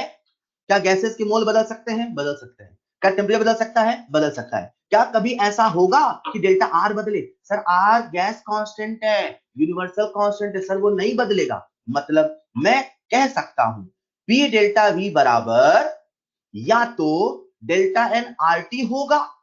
सर ये तब होगा जब कांस्टेंट टेम्परेचर होगा। यार इस सोचने में जोर लग रहा क्या सर? इसमें कौन सा जोर है? टेम्परेचर में आपने डेल्टा नहीं लगाया, मतलब कांस्टेंट है। हेलो, ये फॉर्मूला तब लगेगा जब कांस्टेंट टेम्परेचर होगा। और पी डेल्टा वी बराबर एन आर डेल्टा टी तब लगेगा जब टेम्परेचर कांस्टेंट नहीं होगा, जब एन कांस्टेंट होगा, जब एन कांस्टेंट होगा और टेम्परेचर वेरिएबल होगा। हम फिर से एक केस मानते हैं, हम फिर से एक केस मानते हैं। मान लो कांस्टेंट प्रेशर है, मान लो कांस्टेंट टेम्परेचर है। सर प्रेशर भी कांस्टेंट है, टेम्परेचर भी कांस्टेंट है? जी हाँ। जब कभी रिएक्शन होती तो आपने ऐसे पढ़ा होगा, फला रिएक्शन हो रही है 25 डिग्री सेल्सियस पे, तो टेम्परेचर तो कांस्टेंट है ना, पूरी रिएक्शन एक कांस्टेंट टेम्परेचर पे हो रही है। अक्सर जो रिएक्शंस होती हैं वो कांस्टेंट टेम्परेचर पे होती हैं, तो डेल्टा एच बराबर delta E plus P delta we चलेगा? चलेगा। केमिकल रिएक्शन के लिए मैं डेल्टा एच बराबर delta E plus P delta we को लिख देता हूं डेल्टा एन आर टी, चलेगा? चलेगा। आप सबको ज्ञात है, जब हम पीवी बराबर एनआरटी लिखते हैं, ये फॉर्मूला गैस के लिए लगाते हैं। किसके लगाते हैं? आइडियल गैस के लिए। किसके लगाते हैं? आइडियल गैस के लिए। और हम गैसेस को आइडियल मान के ही चलते हैं। तो जो डेल्टा एन है वो क्या होगा? Delta N G. मुझे आपको ये बताने की आवश्यकता नहीं कि डेल्टा एन जी का मतलब क्या है, आई होप आप सबको याद होगा। बोलो जरा एक बार, डेल्टा एन जी क्या? बोलो, delta N G equal to stoichiometric coefficient of gaseous product minus stoichiometric coefficient of gaseous reactant. खूब निकाला इक्विलिब्रियम में, आज खूब निकाला है। Clear? Change in moles of gas नहीं सत्यजीत, गलत गलत गलत सत्य, आप तो फंस जाओगे, आपके तो सवाल मजे ले लेगा Satyajit. Change in moles of gas नहीं, मोल्स नहीं, स्टोइशियोमेट्रिक कोएफिशिएंट, मोल्स नहीं स्टोइशियोमेट्रिक कोएफिशिएंट, मोल्स नहीं स्टोइशियोमेट्रिक कोएफिशिएंट। बच्चों मैंने आपको बहुत कुछ बताया, मैंने आपको बहुत कुछ बताया, लेकिन जिस जिस फॉर्मूले में डब्बा लगाया वो बच्चे आपको याद होना चाहिए बाय हार्ट, क्योंकि ये वो फॉर्मूले हैं जिन पर अक्सर हम सवाल करते हैं। आधे बच्चे जाने अनजाने में कंडीशन नहीं जानते, ही लगा के सॉल्व करते हैं। अक्सर 99% में यही कंडीशन आती है। Reaction constant pressure constant temperature पे आती है, फॉर्मूला लगाओ, आंसर पाओ, खुशी के गीत गाओ। क्लियर? बच्चे सुनिएगा ध्यान से, ये जो आपके सामने फॉर्मूला लिखा है, ये जो आपके सामने फॉर्मूला लिखा है डेल्टा एच, यार कुछ देर पहले याद करो, हमने कहा था जो क्यूपी होता है वही डेल्टा एच है। बोलो, अरे याद आया? बोलो याद आया। मतलब मैं डेल्टा एच को क्यूपी लिख दूं, चलेगा? सर चलेगा। डेल्टा ई को क्यूवी लिख दूं, चलेगा? चलेगा। इधर ले आओ तो माइनस लिख दो, चलेगा चलेगा। QP माइनस QV बराबर डेल्टा NGRT लिख दो, चलेगा बच्चों। अरे सुनो ना, मैं शब्दों में बोलता हूं इस इक्वेशन को, मजा आए तो बताना। शब्दों में बोल रहा हूं, heat, difference of heat at constant pressure to the heat at constant volume is equal to delta NGRT. Difference of heat at constant pressure to the heat at constant volume is equal to delta NGRT. सवाल जब जब heat at constant pressure at constant volume बोले, घबराना नहीं, delta H delta E बोल रहा, समझ जाना।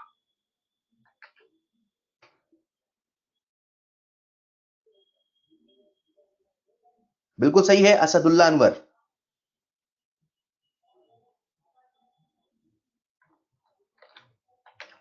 डेल्टा का मतलब चेंज है लल्ला, अंकित डेल्टा का मतलब चेंज है बेटा। ओके, अभी बात खत्म नहीं हुई।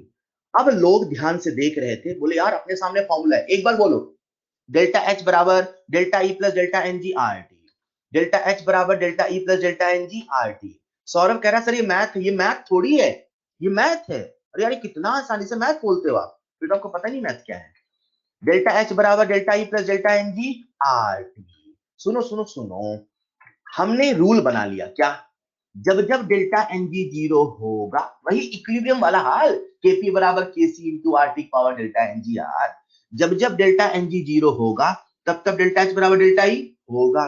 जब delta NG greater than zero होगा, तब डेल्टा एच डेल्टा ई से बड़ा होगा। जब delta NG less than zero होगा, तो डेल्टा एच डेल्टा ई छोटा होगा। मुझे ही लगता है आपको समझाने की आवश्यकता है, मैंने केपी केसी पहले बात कर ली है। ये जो आपके सामने खतरनाक सा चित्र दिख रहा है ना, इसका नाम है बॉम्ब कैलोरीमीटर। क्या नाम है, बॉम्ब। घबराना नहीं है, जब कभी न्यूमेरिकल में बोलो बोलो, जब कभी न्यूमेरिकल में बॉम्ब कैलोरीमीटर बोलेगा, समझ जाना कांस्टेंट वॉल्यूम है और कुछ नहीं सोचना। बोलेगा इन बॉम्ब कैलोरीमीटर हीट, समझ जाना चाहिए हीट तो है, पर ये हीट नहीं, ये हीट एट कांस्टेंट वॉल्यूम है। न्यूमेरिकल प्रॉब्लम्स में जब भी बॉम्ब कैलोरीमीटर बोलेगा, उसे अपने को हीट एट कांस्टेंट वॉल्यूम मान के चलना है, घबराना नहीं है। सर ये कैसा कैलोरीमीटर है, सर ये कैसा बॉम्ब है, घबराना नहीं है। ऑलराइट, चलिए, मैंने आपसे इंथैल्पी पे बात करी, इंथैल्पी फॉर आइडियल गैस बात करी, इंथैल्पी फॉर केमिकल रिएक्शन बात करी। तो सारे फॉर्मूले आप चाहो तो एक बार कॉपी में लिख लो, नहीं तो मैं बताते चलूंगा, जब सवाल दूंगा ना बताऊंगा तो आपको लिखते चलना, ठीक है। अभी पीछे ही लौटते हैं, मैं यहाँ पे आपको एक एक्स्ट्रा पॉइंट बता रहा हूँ। हालांकि आप लोग जब फिजिक्स में केटीजी पढ़ते हो, क्या पढ़ते हो, केटीजी, तो वहां ये आपको पूरा डेरिवेशन बताया जाता है। अभी मैं बता देता हूँ बस एक सवाल कराने के लिए, ठीक है। आइडियल मोनो एटॉमिक गैस, मैंने कल की क्लास में आपको बताया था, जो मोनोटॉमिक गैस होती है उसकी जो इंटरनल एनर्जी है उसका फॉर्मूला है 3/2 RT, राइट। एक मोल है तो एन की वैल्यू 1, 2 मोल है तो एन की value 2 and so on. 3/2 nRT, this is the internal energy for an ideal gas, ideal mono atomic gas. हमें निकालना है इंथैल्पी, ठीक। तो इंथैल्पी जो है वो होता है 3/2 nRT प्लस nRT। क्यों, आइडियल गैसेस के लिए पीवी बराबर nRT होता है। यहां आप nRT लिख दोगे, ऐड करोगे तो आएगा 5/2 nRT। अगेन ये जो 5/2 nRT है, this is the enthalpy for an ideal gas. बहुत ध्यान सुना जो मैं कहने वाला हूं, enthalpy for an ideal gas, for gaseous system नहीं, फॉर केमिकल रिएक्शन नहीं, वहां पे इंथैल्पी नहीं निकाल पाओगे। इंथैल्पी की कैलकुलेशन आप केमिकल रिएक्शन के लिए नहीं कर पाओगे। इंथैल्पी कैलकुलेशन ये जो है, ये मोनो एटॉमिक गैस के लिए है, आइडियल मोनो एटॉमिक गैस के लिए है, जिसका फॉर्मूला है 5/2 nRT। Learn this formula by heart right now, derivation आएगा आगे, वो degree of freedom and all that उसके बेसिस पे, ठीक है। अब जब डेल्टा एच निकालना है तो डेल्टा एच में चेंज होगा, तो चेंज कहां होगा, या तो मोल में या तो टेम्परेचर में, तो वही अपने डेल्टा पे लगा दिया एनटी के पहले, ठीक है। तो कभी मोल चेंज होगा तो कभी टेम्परेचर होगा, तो अपना डेल्टा एच निकालने का फॉर्मूला होगा आइडियल मोनोटॉमिक गैस के लिए 5/2 R delta N T. Clear, ये फॉर्मूला याद कर लो, याद रहेगा, स्टार लगा दिया अपन ने। उसी के साथ बच्चों, जब हम न्यूमेरिकल प्रॉब्लम करेंगे तो आपको जो गैस कांस्टेंट है R, उसकी वैल्यू याद होनी चाहिए। बहुत सारे बच्चों को याद होती है, फिर भी जिनको नहीं याद है उनके लिए बता देता हूं ताकि बहाना नहीं मिले सर में याद नहीं है। जो R होता है वो होता है 8.314 जूल पर केल्विन पर मोल। गौर करिएगा, जब एनर्जी जूल में निकालनी हो, टेम्परेचर केल्विन में और पर मोल हो तो ये लगाएंगे। क्लियर है, ये पर मोल है। उसी के साथ इसकी जो वैल्यू होती है 0.0821 लीटर एटीएम पर केल्विन पर मोल। उसी के साथ जो आर होता है कैलोरी में, इसमें कैलोरी में वो होता है 2, अप्रोक्सीमेटली 2 होता है, बट आप लोग न्यूमेरिकल में 2 मान के चलेंगे। 2 कैलोरी पर केल्विन पर मोल, राइट। ये आर की वैल्यू है, आपको याद होना चाहिए। जिन बच्चों को नहीं याद है कॉपी में लिख लेंगे, मुझे ये मत कहना सर आर की वैल्यू नहीं याद है। Capital R equal to this. हाँ मुझे बताया है, मैंने कई बार बताया है, पर वही सवाल करने के पहले एक बार फिर से बता देता हूँ। क्लियर बच्चों? ये जो कैलोरी है ना, बड़ी इंटरेस्टिंग चीज है। कैलोरी के बारे में आपको मैं एक मजेदार बताऊं। जो कैलोरी होता है वो 14.5 डिग्री सेल्सियस पर रखा पानी है। इमेजिन करो ये पानी है, ठीक है, और 1 ग्राम पानी है। कितना पानी है? 1 ग्राम। और इसका टेम्परेचर है 14.5 डिग्री सेल्सियस। मुझे 14.5 से इसका टेम्परेचर बढ़ा के करना है 15.5। तो अपने आप तो नहीं होगा, फूंक मारोगे तो नहीं होगा, है ना, कुछ एनर्जी देनी होगी। 14.5 से 15.5 टेम्परेचर करने के लिए 1 ग्राम पानी को जितनी एनर्जी देते हैं उसे ही हम लोग कैलोरी कहते हैं। और आप जान के हैरान हो जाओगे, 1 कैलोरी इक्वल टू होता है 4.2 जूल। मतलब समझो, आप जब इसको एनर्जी देते हो दैट इज बेसिकली 1 कैलोरी। मतलब आप 1 ग्राम पानी को 14.5 से 15.5 डिग्री सेल्सियस करने के लिए 4.2 जूल एनर्जी देते हो। सवाल आपसे बेसिक डेफिनेशन में पूछ सकता है, how much energy required to increase temperature from 14.5 to 15. बच्चा लगा है फॉर्मूला लगाने में। से कौन सा फॉर्मूला? हीट पूछा है, ये पूछा है। अरे यार ये फैक्ट का सवाल है, समझिए। 14.5 से 15.5 1 ग्राम पानी जो एनर्जी होती है वही 1 कैलोरी होती है, वही 4.2 जूल होता है, राइट। तो आइए, हमने बात करी इंथैल्पी पे, हमने इंथैल्पी के कुछ फॉर्मूले डिस्कस किए। चलो शुरू करते हैं हमारा आज का खेला। शुरू करें क्या? अरे शुरू करें क्या? जो हमने सीखा इसे हम सवालों से और पक्का करते हैं। एक बच्चा मुझसे कहता है, सर 14.5 ही क्यों लिया है? बेटा कैलोरी को डिफाइन ही किया, ऐसे किया है। जो लोग बना रहे थे उन्होंने ऐसे ही बनाया। अब अर्णव आप मुझसे पूछोगे, सर 1 किलो इतना बड़ा ही क्यों होता है? सर सब्जी वाले की दुकान पे 1 किलो का वॉट इतना बड़ा क्यों होता है? सर 1 मीटर इतना क्यों होता है? बेटा जो बना रहे थे उनसे पूछो उन्होंने ऐसे क्यों बनाया। ऐसा बनाया, ऑलराइट। हाँ, तो उसे हमने डिफाइन ही ऐसे किया है, उसे डिफाइन ऐसे किया वाली बात होती है। लेट्स स्टार्ट खेला। आप सबके सामने स्क्रीन पर है पहला सवाल।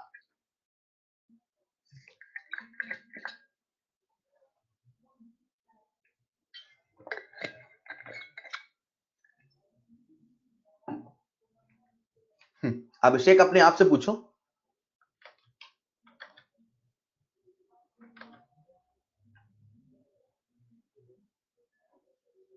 A path function becomes independent of path.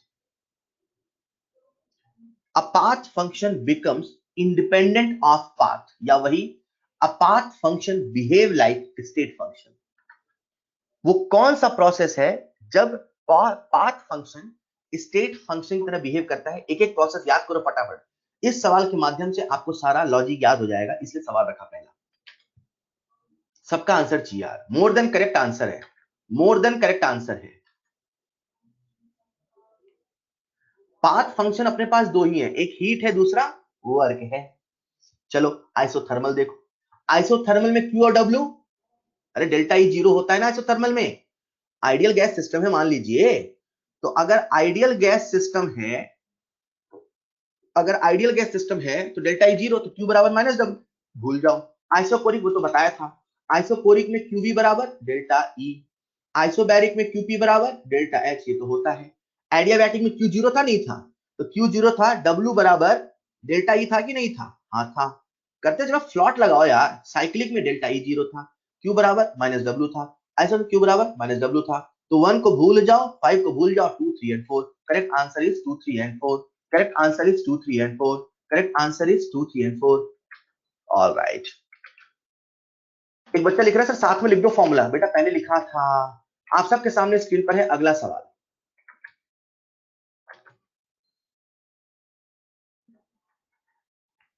If 10 joule of heat is absorbed by the system and 10 calorie work is done on the system, heat absorb हुआ सिस्टम के द्वारा, 10 कैलोरी का वर्क हुआ सिस्टम पर, दोनों ही ऑन द सिस्टम है।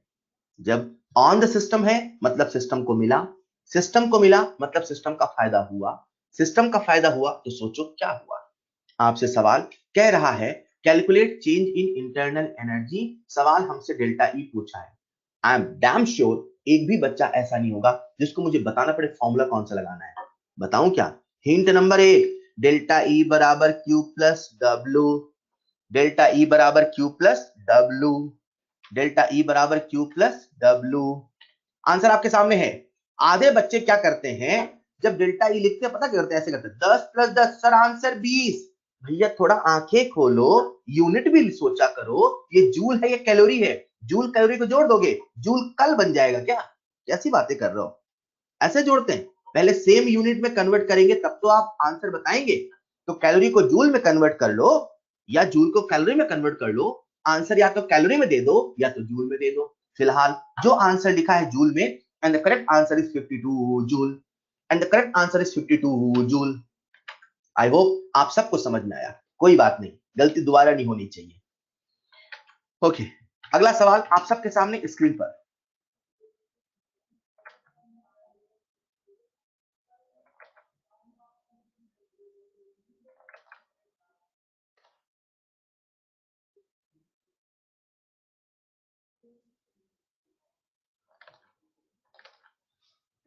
मैं याद दिला देता हूं, 1 litre atm is equal to 101.3 joule होता है। जब आप कैलकुलेशन कर रहे हो तो 101.3 लेके चलेंगे, 101 लेके कैलकुलेशन नहीं करेंगे, वो नीट में करना। यहां 101.3 लेके ही कैलकुलेशन करना, 101.3 जूल लेके ही कैलकुलेशन करिएगा बच्चों। मैंने आपके सामने लिख दिया है। हिंट नंबर 1, ये मत कहना सर हमें यूनिट नहीं याद था। हिंट नंबर 2, डेल्टा ई बराबर क्यू प्लस डब्ल्यू का फॉर्मूला लगाइए। आई एम डैम श्योर एक भी बच्चा ऐसा नहीं होगा जिसको फॉर्मूला क्या लगाना है समझ में नहीं आएगा। यूनिट का ध्यान रखिए, सॉल्व करिए, बेहद आसान है। जिस बच्चे ने मुझे सबसे पहले सही आंसर दिया उसका नाम है अभिजीत सिंह। अभिजीत सिंह ने इस सवाल का सबसे पहले सही आंसर दिया है, and the correct answer is -1003 joule. Answer आपके सामने है।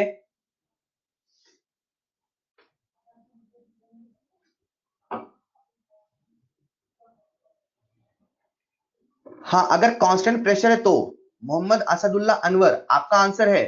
अगर कांस्टेंट प्रेशर कांस्टेंट वॉल्यूम दोनों है तब। अभी सवाल आएगा, अभी आप समझ जाओगे, अभी मुझे सवाल कराने दो ना, अभी आने वाले हैं सवाल।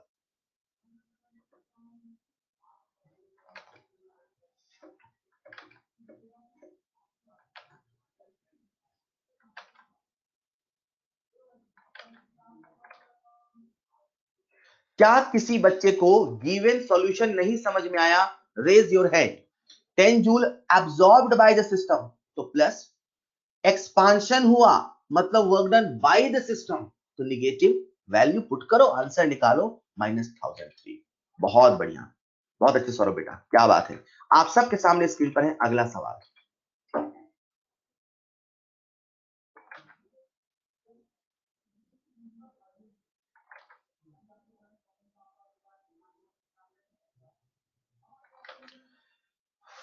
फॉर्मूला लगाओ, आंसर पाओ, खुशी के गीत गाओ। फॉर्मूला लगाओ, आंसर पाओ, खुशी के गीत गाओ। कितना आसान है थर्मोडायनेमिक्स, बस फॉर्मूला चिपकाओ, आंसर पाओ।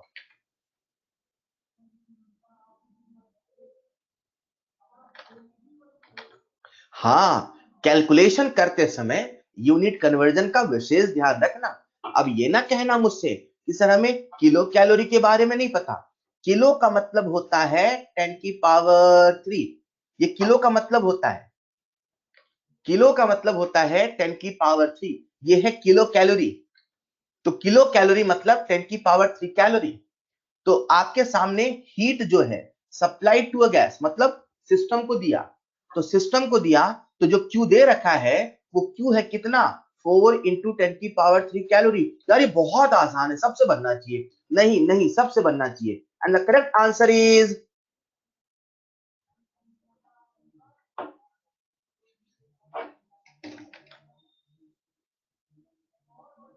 मुझे लगता ही नहीं इसमें समझाने की आवश्यकता, कंसेप्ट है ही नहीं यार। फॉर्मूला लगाओ, आंसर पाओ, कुछ है ही नहीं कंसेप्ट। हाँ, पहचानना है कहां ऑन द सिस्टम है, वो तो आप माहिर हो पहचानने में। Supply to a gas, gas को दिया, ऐसे फील क्या करो, गैस को दिया ऑन द सिस्टम है सर पॉजिटिव, 5 लीटर से 55 हुआ, तो 5 से 55 हुआ, वॉल्यूम बढ़ा घटा, बढ़ा सर, एक्सपांशन कंप्रेशन एक्सपांशन, तो bye the system on the system, bye the system, negative है, वर्क निगेटिव है, हीट पॉजिटिव है, वैल्यू पुट करो, आंसर निकल। हाँ, यूनिट कन्वर्जन का विशेष ध्यान रखें, यूनिट कन्वर्जन का विशेष ध्यान रखें। जिस बच्चे ने सबसे पहले सही आंसर दिया उसका नाम है रोहन कुमार। रोहन ने इस सवाल का सबसे पहले सही आंसर दिया, उसने मुझे जूल में दिया पर चलेगा। आंसर आपके सामने 6.87 है, ऑब्वियसली आप इसे जूल में कन्वर्ट कर सकते हो यार, इंटू 1000 कर देना, आप यूनिट किसी में लो, कोई बात नहीं। कैलकुलेशन मिस्टेक होगी, कंसेप्चुअल मिस्टेक तो नहीं होनी चाहिए। कैलकुलेशन मिस्टेक यहां पर आप क्लास के बाद एक बार इन सवालों को फिर से लगाना। जिन बच्चों से कैलकुलेशन मिस्टेक हो रही है वो क्लास के बाद इन सवालों को फिर से लगाए, तब नहीं होना चाहिए। आप सबके सामने स्क्रीन पर है अगला सवाल। सवाल शुरू करने के पहले कुछ मैं बहुत बहुत इंपॉर्टेंट कंसेप्ट बता रहा हूं जिसका नाम है TNT। Listen carefully. जब भी कंबशन का सवाल है, सुन लो बच्चों, आंसर बाद में बताना। जब भी कंबशन का सवाल आए तो आप सभी जानते हैं कंबशन का जो एंड प्रोडक्ट होता है, जो एंड प्रोडक्ट होता है वो होता है CO2 gas and H2O liquid. बोलो हाँ या ना। अब यही पे खेल है सर, H2O लिक्विड लिखे कि गैस लिखे, ये सुन लो। जब कभी कंबशन का सवाल आए, जब कंबशन की आप रिएक्शन लिखेंगे तो बच्चों को अक्सर कंफ्यूजन होता है कब H2O लिक्विड लिखे कब H2O गैस लिखे, राइट। तो उसे मैं कुछ केसेस में डिवाइड कर रहा हूं, लिसन केयरफुली। अगर सवाल में टेम्परेचर स्पेसिफाइड नहीं है, अगर सवाल में टेम्परेचर नॉट स्पेसिफाइड, तो आप लिखोगे H2O लिक्विड। अगर सवाल में टेम्परेचर लो है, मतलब 25, 30, 40, 50 ऐसा कुछ है, अगर टेम्परेचर लो है तब भी आप लिखोगे H2O लिक्विड। अगर सवाल में बोल दिया है हाई टेम्परेचर, मतलब मोर देन 100 डिग्री सेल्सियस, तब आप लिखोगे H2O गैस। अगर सवाल में आपसे बोल दिया है होल रिएक्शन इज गैसियस, ऐसा भी बोलता है, जब बोल दे पूरी रिएक्शन गैसियस है तब भी आप लिखोगे H2O गैस। याद रखना, मैं इसे दोबारा नहीं बताऊंगा, इसे हमने TNT कैटेगरी में बोला है। ये कंसेप्ट अक्सर बच्चों कंफ्यूजन होते हैं, आज के बाद नहीं होना चाहिए। जब हाई टेम्परेचर बोल देगा, जब हाई टेम्परेचर बोल देगा तो H2O गैस होगा, जब लो टेम्परेचर बोलेगा तो लिक्विड होगा, राइट। अब आपके सामने सवाल है, सॉल्व करके मुझे आंसर बताएंगे। मीथेन का कंबशन बोला है यार, तो लिखो ना रिएक्शन, CH4 प्लस O2 से बना CO2 प्लस H2O। बच्चों को लिक्विड लिखने में या गैस लिखने में डाउट आता है? नहीं आएगा, सॉल्व करो फटाफट, कितना आसान है। केमिकल रिएक्शन का सवाल है क्या? अरे तो लगाओ ना फॉर्मूला, डेल्टा H बराबर delta E plus delta NgRT। Delta NG निकालो, सॉल्व करो, सभी लोग मुझे आंसर देंगे, सभी लोग।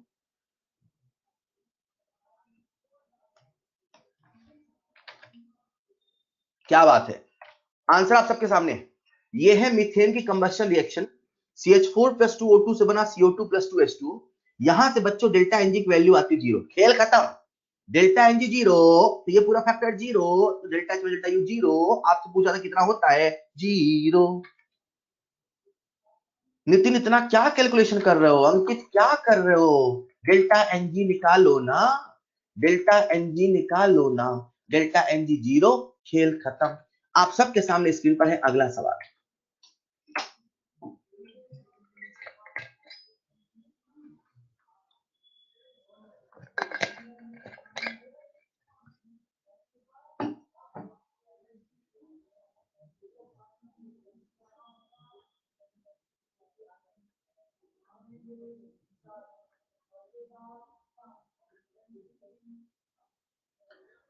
प्रताणु बेटा, लास्ट पॉइंट में लिखा है अगर कभी सवाल बोले whole reaction is gaseous, like बोले ना फॉर अ गैसियस रिएक्शन, तो आपको समझ जाना सारे रिएक्टेंट सारे प्रोडक्ट सब गैस है।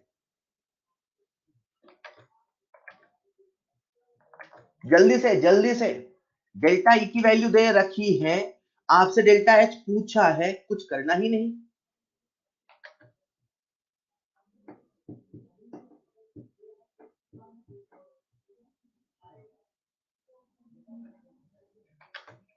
आंसर आपकी इच्छा है, किलो जूल में बताएं, जूल में बताएं, जिसमें आसान लगे। इसमें सबसे ज्यादा बच्चा कैलकुलेशन मिस्टेक करता है, सबसे ज्यादा कैलकुलेशन मिस्टेक करता है।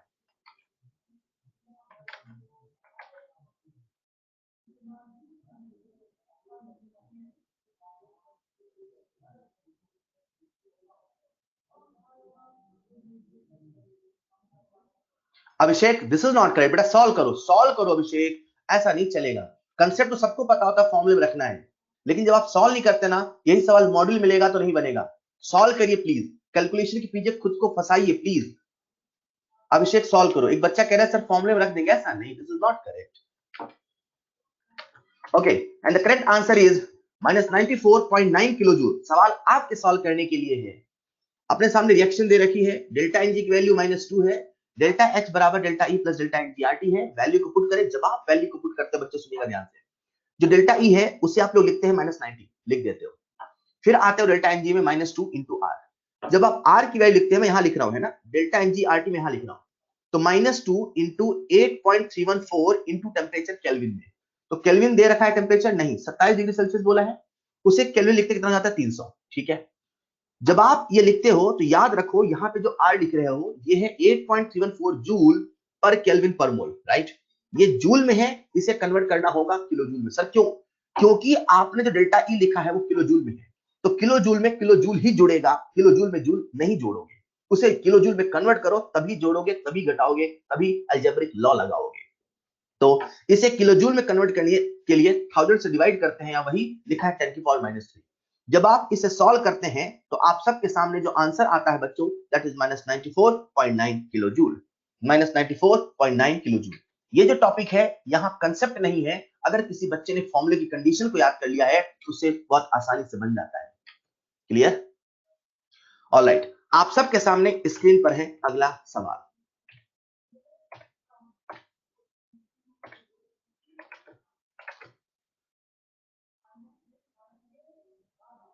एक मिनट, सिस्टम हैंग हो रहा है।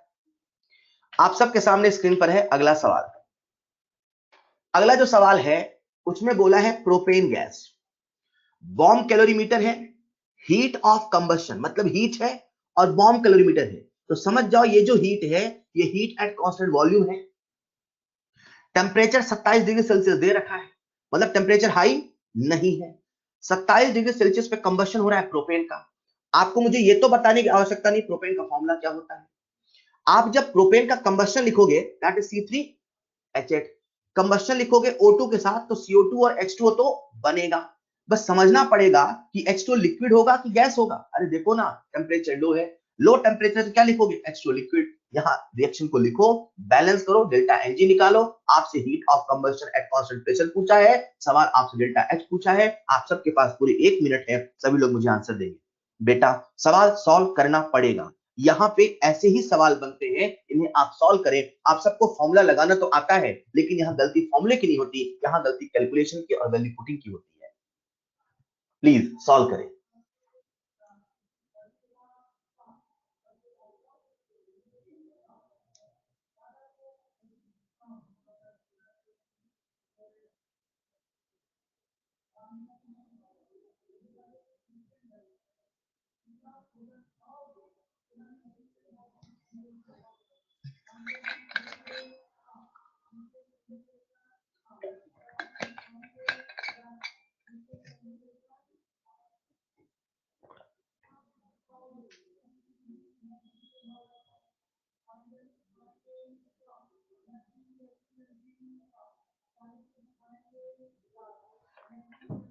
समय समाप्त, and the correct answer is -117.47 kilo joule. क्या बात है, -117.47 किलो जूल। जिस बच्चे ने मुझे सवाल का सबसे पहले सही जवाब दिया, आशुतोष व्यास, कॉन्ग्रेचुलेशन बेटा। बनना और सही जवाब देना दोनों में फर्क है। एग्जाम में यही तो होता है, सवाल आपसे बनता है लेकिन आप नेगेटिव मार्किंग करके आते हैं क्योंकि आप गलत कैलकुलेशन करते हैं। कैलकुलेशन जो करते करते सुधरेगी, प्लीज पूरी पेशेंस से करते रहे। वाह, बहुत बढ़िया। आई होप आप सभी को ये सवाल बहुत आसानी समझ में आया। मुझे समझाने की आवश्यकता नहीं, करना क्या है, हमने रिएक्शन लिखा, उसे बैलेंस किया। H2 लिक्विड लिखने में बच्चों को डाउट आता है, लेकिन मेरे TNT कंसेप्ट बताने के बाद आपको डाउट नहीं आना चाहिए। H2 लिक्विड लिखा, डेल्टा एनजी को सॉल्व किया, वैल्यू को पुट किया, सभी यूनिट्स का ध्यान रखना है। And the correct answer is -117.47 kilo joule, right. क्या बात है। तो ये था आपके सामने सवाल, बिल्कुल फॉर्मूला पुटिंग था। इसी के साथ आपके स्क्रीन पे है अगला सवाल। जो अगला सवाल है, the enthalpy of vaporisation of water. किसी बच्चे को नहीं समझ में आता क्या दिया है, तो लिखा है इंथैल्पी, सरल सी बात है, मतलब डेल्टा एच दिया है। एक बच्चा कहता है कि सर हमें वाटर की इंथैल्पी ऑफ वेपोराइजेशन दिया है, मतलब डेल्टा एच दिया है। डेल्टा एच किसका दिया है? मैंने कहा वेपोराइजेशन का। सर वेपोराइजेशन का मतलब क्या होता है? वेपोराइजेशन का मतलब होता है H2O लिक्विड से H2O गैस बना। एक मोल, सर आपको कैसे पता चला एक मोल? यहां लिखा है पर मोल। मैं सवाल को समझा रहा हूं, आप सभी ध्यान से सुनिएगा और अगले सवाल को सही जवाब दीजिएगा। Enthalpy of vaporisation of water, vaporisation का मतलब है H2O लिक्विड से H2O गैस बनना। क्योंकि यहां पे जो डाटा दिया है वो दिया है किलोजूल पर मोल का, तो हम एक मोल ही लेके चलेंगे। इस रिएक्शन का जो डेल्टा एच है वो हमें दे रखा है 40 किलोजूल पर मोल, मतलब 40 किलोजूल। और हमें टेम्परेचर दे रखा है 100 डिग्री सेल्सियस, जिसे हम केल्विन बदल लेते हैं, दैट इज 373 केल्विन। हमसे सवाल पूछा है देन फाइंड डेल्टा ई, मतलब डेल्टा ई प्लस पूछा है। आप सभी जानते हैं ये केमिकल रिएक्शन है और केमिकल रिएक्शन के लिए कांस्टेंट टेम्परेचर पर और कांस्टेंट प्रेशर पर, सवाल में प्रेशर नहीं बोला है, हमने कांस्टेंट प्रेशर के मान की बात चल रही है, तो डेल्टा एच बराबर डेल्टा ई प्लस डेल्टा एनजीआरटी का फॉर्मूला लगाएंगे और डेल्टा ई आप आसानी से निकाल लेंगे। डेल्टा ई बराबर डेल्टा एच माइनस डेल्टा एनजीआरटी। जब ये सवाल आया था, ये सवाल जो था वो ऑप्शन बेस्ड था, तो बच्चों ने इसे सॉल्व नहीं किया था, क्योंकि उन्हें पता था जो डेल्टा एच है उसकी वैल्यू है 40। गारंटी है जो डेल्टा ई है वो डेल्टा एच से छोटा आने वाला है। गारंटी है जो डेल्टा ई है वो डेल्टा एच से छोटा आने वाला है। चार ऑप्शन में एक ही ऑप्शन 40 से छोटा था, बिना सॉल्व किए उन्होंने टिक कर दिया साहब यही आंसर है। लेकिन मैं चाहता हूं आप इसे यहां पे सॉल्व करें। जब आप इसे सॉल्व करेंगे बच्चों, तो डेल्टा एच की वैल्यू यहां दे रखी है 40, राइट? तो 40 माइनस डेल्टा एन कितना है 1 इंटू 8.314 अपॉन 1000, क्योंकि किलोजूल में है इसे भी किलोजूल में लिखना पड़ेगा, यूनिट का विशेष ध्यान रखना है, इंटू 373। जब आप इसे सॉल्व करते हैं तो आंसर आता है 36.9 किलोजूल के आसपास, and the correct answer is 36.9 kilojoule पर मोल। इस सवाल में मैंने आपको बताया हमें क्या गिवन है, हमें क्या सॉल्व करना है। इसी सवाल की तर्ज पे आप सबके सामने स्क्रीन पे है अगला सवाल, जिसके आंसर की उम्मीद मैं आपसे कर रहा हूं। अगर आपको ये समझ में आया, कुछ नहीं करना था, कैलकुलेशन थी, फॉर्मूला लगाया, बहुत आसान है। आप सबके सामने है अगला सवाल।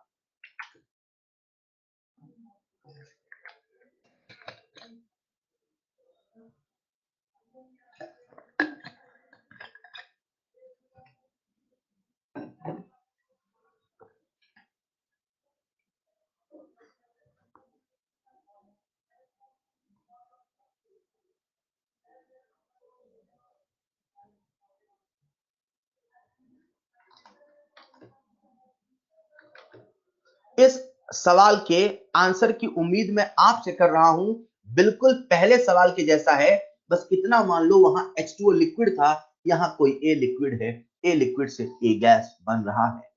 वेपोराइजेशन है तो इक्विलिब्रियम भी मान सकते हो, कोई फर्क नहीं पड़ेगा।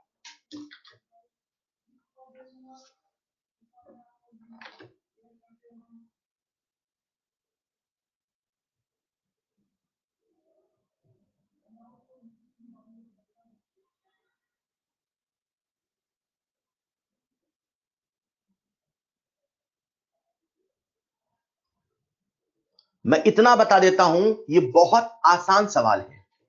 साइंस को जिसने कॉम्प्लेक्स बना के सोचा उसके लिए कॉम्प्लेक्स हो गया।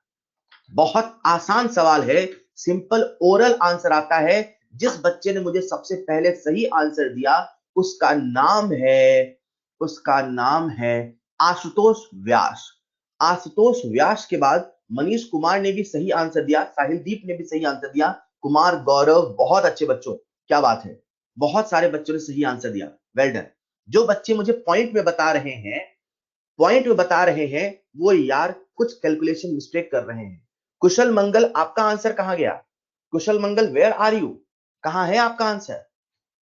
ऑलराइट, तो ये जो सवाल है बेहद ही आसान। करना कैसे है एक बार सुन लो। ये तो समझ में आ गया, latent heat of vaporisation of liquid at 500 kelvin and 180 temperature is this. ये पर मोल दे रखा है, मतलब जो डाटा हमें दिया है वो एक मोल का दिया है, राइट? एक मोल का हमें दे रखा है, क्या दिया है? ये डेल्टा एच है कि डेल्टा यू है? नहीं समझ में आता तो बच्चा सवाल पढ़ता है, बोला है इंटरनल एनर्जी में चेंज निकालो, मतलब ये डेल्टा एच ही दे रखा है। वैसे जो latent heat of vaporisation that is delta H, वो कितना दे रखा है 9, लेकिन हमसे पूछा क्या है? Delta U. तो पहले एक काम करते हैं, एक मोल के लिए डेल्टा यू निकाल लेते, डेल्टा ई निकाल लेते हैं। तो डेल्टा एच बराबर आप सभी जानते हैं formula delta E plus delta N G R T होता है, बोलो हाँ या ना। मतलब यहां से बच्चों आपके सामने आ जाएगा डेल्टा ई बराबर delta H minus delta N G R T. आप सभी वैल्यू को पुट करते हैं तो आंसर आता है 8 के आसपास। डेल्टा ई की वैल्यू 8 आई फॉर 1 मोल, लेकिन सवाल हमसे 1 मोल का नहीं पूछ रहा, सवाल हमसे 3 मोल का पूछ रहा। तो 8 इंटू 3 24 निकालने में कोई दिक्कत है आपको क्या? 1 मोल का 8 हो गया तो 3 मोल का 24 हो गया। कितना आसान है यार। इस सवाल का प्रिंटेड सॉल्यूशन आप सबके सामने है and the correct answer is 24 kilo calorie. And the correct answer is 24 kilo calorie. बेहद ही आसान सवाल, बस आपको पर मोल और क्या पूछा है ये समझना था बच्चों। इसी के साथ मैं आप सबके सामने लेके आ रहा हूं अगला सवाल। जो अगला सवाल है वो जेईई मेंस का सवाल है और बहुत प्यारा सवाल है। ये सवाल आप करोगे तो आपको समझ में आएगा कि आखिर हमें कौन सा फॉर्मूला कब याद रखना है। वेरी वेरी गुड सवाल, जो कि आज की क्लास का लास्ट सवाल भी होगा। सभी लोग एक बार अटेम्प्ट जरूर करिएगा। एग्जैक्टली अभिषेक बेटा, exactly. A non-ideal gas undergoes a change of state from 2 atm, यहां है 4 atm, मतलब प्रेशर कांस्टेंट नहीं है। 3 लीटर टू 5 लीटर मतलब वॉल्यूम कांस्टेंट नहीं है। ना तो प्रेशर कांस्टेंट है ना तो वॉल्यूम कांस्टेंट है। ना तो प्रेशर कांस्टेंट है ना तो वॉल्यूम कांस्टेंट है। सवाल आपसे डेल्टा एच पूछा है, सोचो हम क्या करें। सोचो हम क्या करें, कौन सा फॉर्मूला लगाएं। डेल्टा एच बराबर डेल्टा यू प्लस डेल्टा एनजीआरटी लगाएं, कि डेल्टा एच बराबर delta U plus delta PV लगाए, डेल्टा एच बराबर delta U plus P delta we लगाए, पीवी डेल्टा पी लगाए। यार जब कोई कांस्टेंट नहीं तो क्या मेन फॉर्मूला लगाएं? बिल्कुल मेन फॉर्मूला लगाते हैं। आई होप आप सबको याद है मेन फॉर्मूला क्या था। डेल्टा एच बराबर delta E plus delta PV, याद आया? इस फॉर्मूले में ना तो पी कांस्टेंट था ना तो वी कांस्टेंट था, ना तो पी कांस्टेंट था ना तो वी कांस्टेंट था, राइट। जब आप ये फॉर्मूला लगाएंगे डेल्टा एच बराबर डेल्टा ई प्लस, तो क्या लिखोगे? P2V2 minus P1V1। अब तो कुछ नहीं, बस वैल्यू पुट करना था, सॉल्व करना था। आप सभी मुझे आंसर दे सकते हैं 44 लीटर एटीएम के फॉर्म में। So the correct answer is litre ATM में 44 लीटर एटीएम। ये सवाल बहुत बढ़िया था, बस बच्चे को याद होना चाहिए फॉर्मूला क्या लगाए। वो बच्चे जिनको मैंने एंथैल्पी कांसेप्ट नहीं बताया होता, जिनको पुराना याद रहता है, उन सबको एक ही फॉर्मूला याद रहता है, डेल्टा एच बराबर delta U plus P delta we, उनसे सवाल नहीं बनता। याद रखिएगा, आपको सभी फॉर्मूले याद करने हैं, कंडीशन याद रखनी है। जो मैंने डब्बे बनाए वो इंपॉर्टेंट है, बाकी सभी कंडीशन याद रख पाए तो मजा आएगा, किसी भी लेवल का सवाल आपसे बन जाएगा। बच्चों आज के लिए इतना ही, इस कहानी को हम यहीं पर समाप्त करते हैं। नेक्स्ट क्लास में मिलेंगे नए टॉपिक के साथ। दैट्स ऑल फॉर टुडे, मिलते हैं नेक्स्ट क्लास में। Thank you so much. ठीक है, जिन बच्चों से न्यूमेरिकल नहीं बना था वो क्लास के बाद एक बार न्यूमेरिकल्स को फिर से करेंगे। कोई बच्चा कह रहा है सर हमें जूल में चेंज कर रहे थे ऐसा वैसा, वो आप देख लेना बेटा। किसी को दिक्कत हो मुझसे कॉल करके पूछ लेना। दैट्स ऑल फॉर टुडे, मिलते हैं नेक्स्ट क्लास में। Thank you so much.